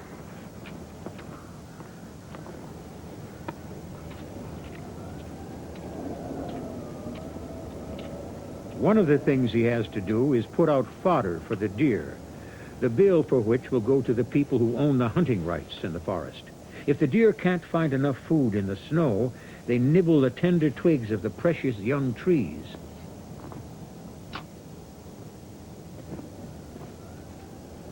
In the majority of German forests, there is actually too much hoofed game. The huntsmen like it that way, of course, but the foresters and woodland owners would be happier if the populations were better balanced with the food sources. One stag can damage several hundred trees. Putting out fodder for the deer minimizes this damage. For the animals, a winter with a heavy snowfall means severe hardship. Black Forest Journey will continue on TLC. A, B, C, D, E, F, G, H, I, J, K, L, M, N, P, Q, R, S, T, U, V, W, S. There's a new voice in children's television, the Learning Channel. We call it Ready, Set, Learn. 6 hours of commercial-free TV every weekday morning just for preschoolers. So go ahead, let them watch TV. Beginning Monday, December 28th on TLC. A puzzle. With so many stomach remedies around, how do you know which you can take for heartburn? And for diarrhea? And for upset stomach? You take Pepto-Bismol to relieve most any common stomach problem, heartburn, upset stomach, and diarrhea. So who needs anything else? That is a puzzle. Pepto-Bismol's the only one you need. When it comes to camcorders, always ask the right question. Like who delivers the finest picture and sound? Who lets you record 5 times longer than VHS-C? Who has all the answers? Without question, Handycam from Sony. I wish my son could live a full, healthy life where he felt rewarded and was always learning. Encyclopedia Britannica presents A Parent's Wish List. I think it's every parent's dream maybe to have a doctor in the family. Every parent has a wish list for their child, and with the help of the new Encyclopedia Britannica, many of those wishes can come true. Encyclopedia Britannica is the finest home learning program in the world. A 32-volume family reference library that will give your child an important advantage all through the school years. I think what I want is the best education she could get. To get more information on the new Encyclopedia Britannica, call for this free color booklet now. And just for previewing Encyclopedia Britannica in your home, you'll get this handsome 3-volume desk reference set as a free gift. Our wishes are that he just lives up to the potential that he had. For your free Encyclopedia Britannica information booklet, call now. 1-800-241-0700. Combat units approaching Dodge Point, Charlie. A day out on the water seems like a simple pleasure, unless you don't have that freedom. That's why out here, the proud men and women of our Navy are safeguarding that freedom to enjoy life's special moments. Black Forest Journey now continues on TLC. Leaving the animals now, and the serenity of the forest on a quiet winter day, some of the people of this area have a special celebration, one that helps them bear the long, cold winter.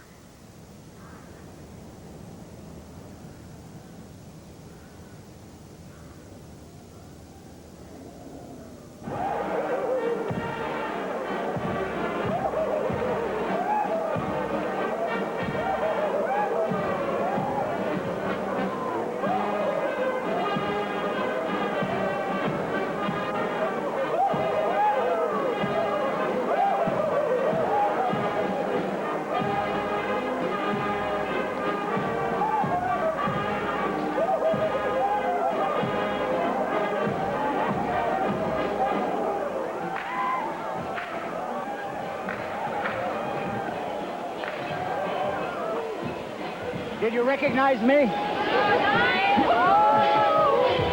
I've been invited here to the most celebrated festival in the region, the Rottweil Carnival. Unfortunately, I'll have to give the mask back after it's over.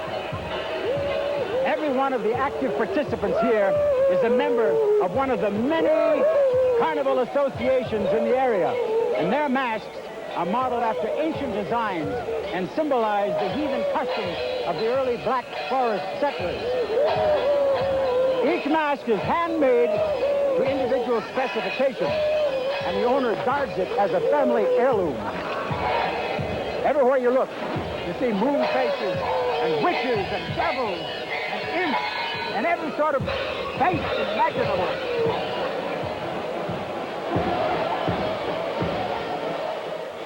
This crazy business goes on for 2 days when the Black Forest celebrates its carnival in the same way people did 300 years ago. All this noise and racket is intended to drive out and banish the spirit of winter.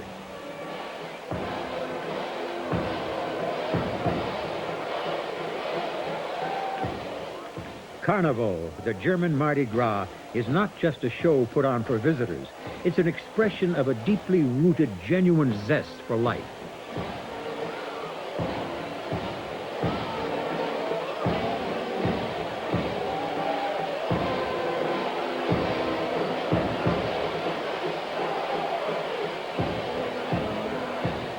The foxtail on this mask is a sign of cunning and the carnival fool's unbounded privilege.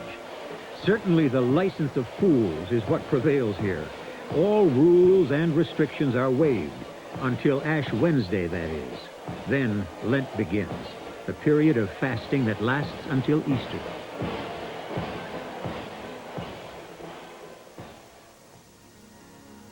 Soon it will be spring again. A year in the Black Forest passes all too quickly. Its rich and varied life, with animals large and small, its dark blanket of conifers, and the human population steeped in tradition, all seem perfectly intact, but perhaps only at first glance. The threats to this area's existence are very real, but not always immediately apparent. The Germans are realizing this and know what a precious haven and resource the Black Forest is.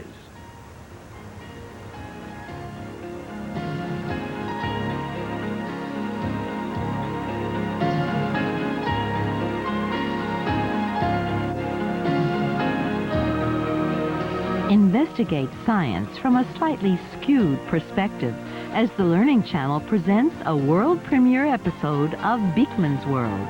Next.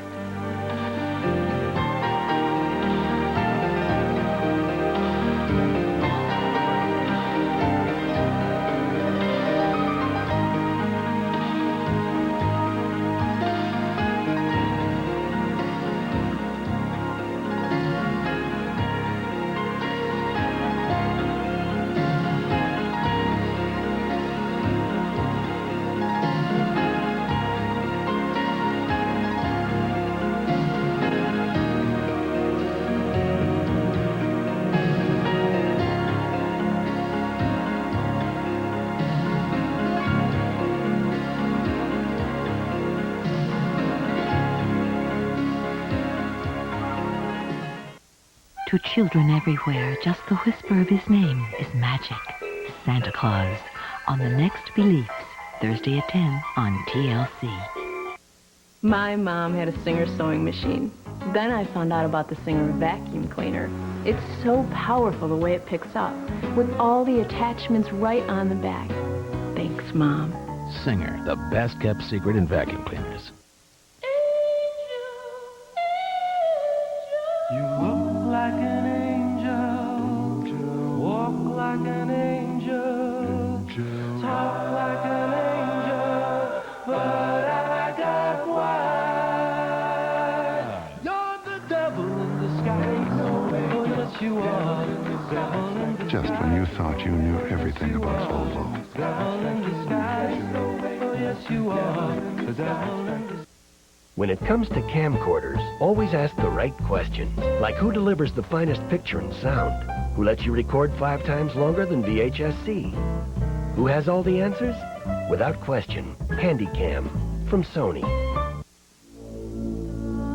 For more than 800 years, they raged across Europe, leaving in their wake a rich cultural and artistic heritage. Today, that heritage has all but disappeared, despite valiant attempts to preserve it. Rediscover the legacy of the kilts in Part 5 of this exclusive network premiere.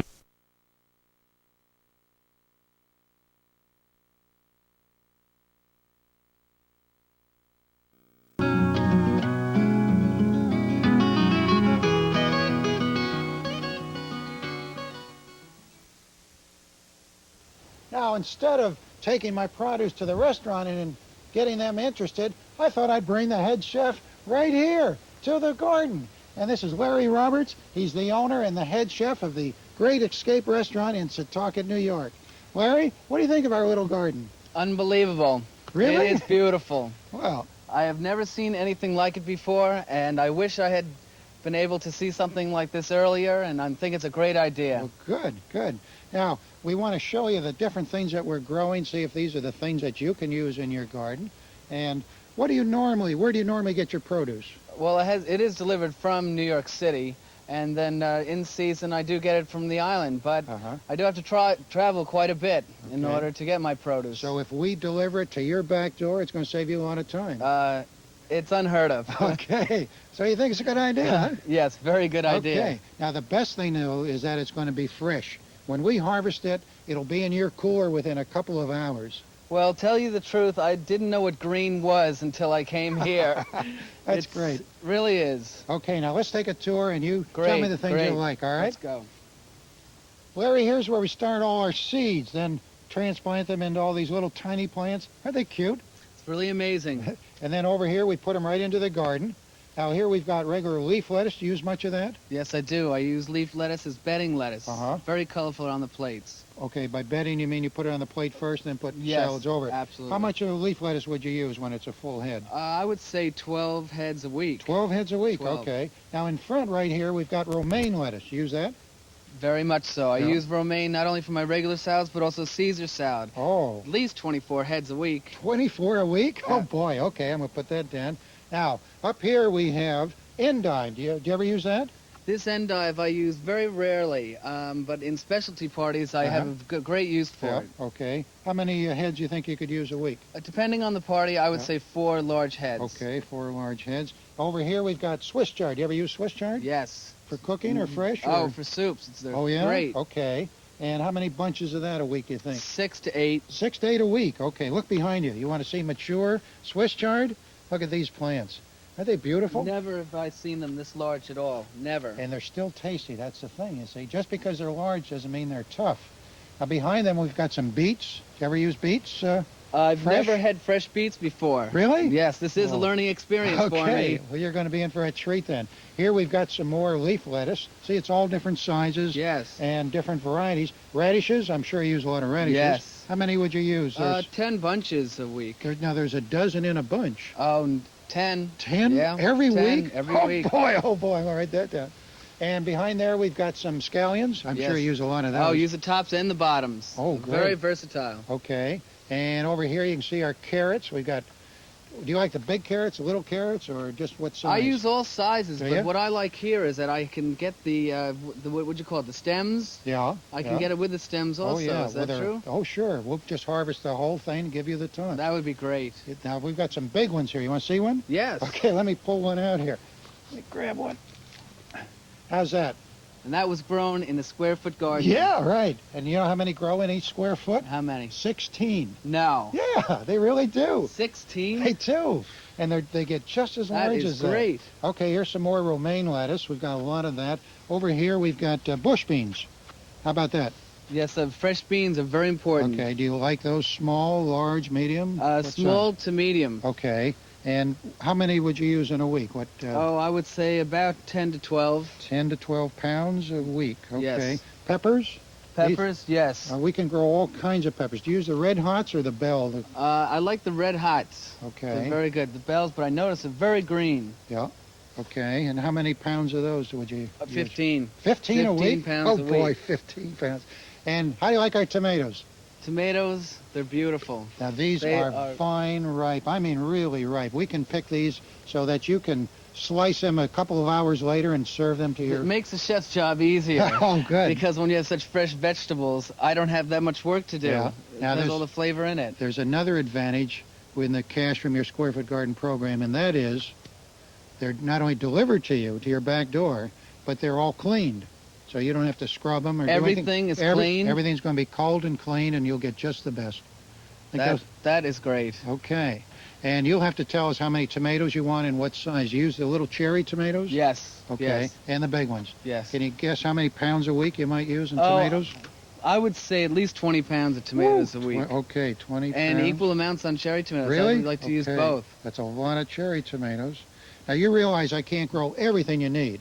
Right. But I can give you enough fresh things so you can really have a specialty salad, or I might deliver them just for the weekend. Well, I noticed that most of these things are specialty items, such as I don't like to act as if I don't know that much about gardening, but I am learning now. Right. But the eggplant over here, I noticed that, what type of eggplant is that? Well, I've got two kinds there. One is a regular Black Beauty. Which I've seen before. Yeah. There's a white one? The white eggplant. Have you ever tried that? Never before have I seen that. It's very unusual. It tastes very good, though. You might want to try a few of them. I definitely would. Okay.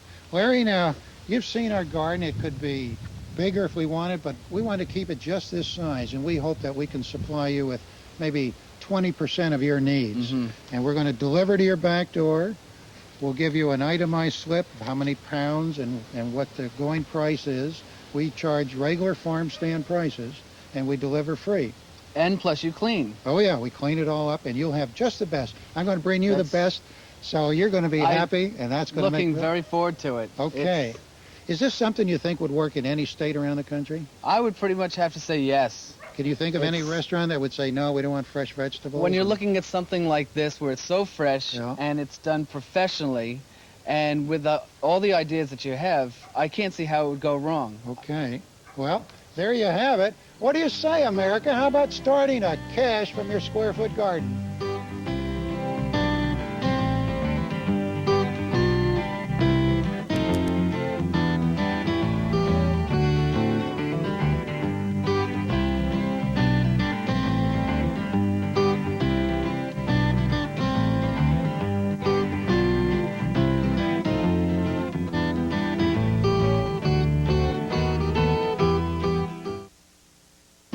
TLC will continue with Square Foot Gardening.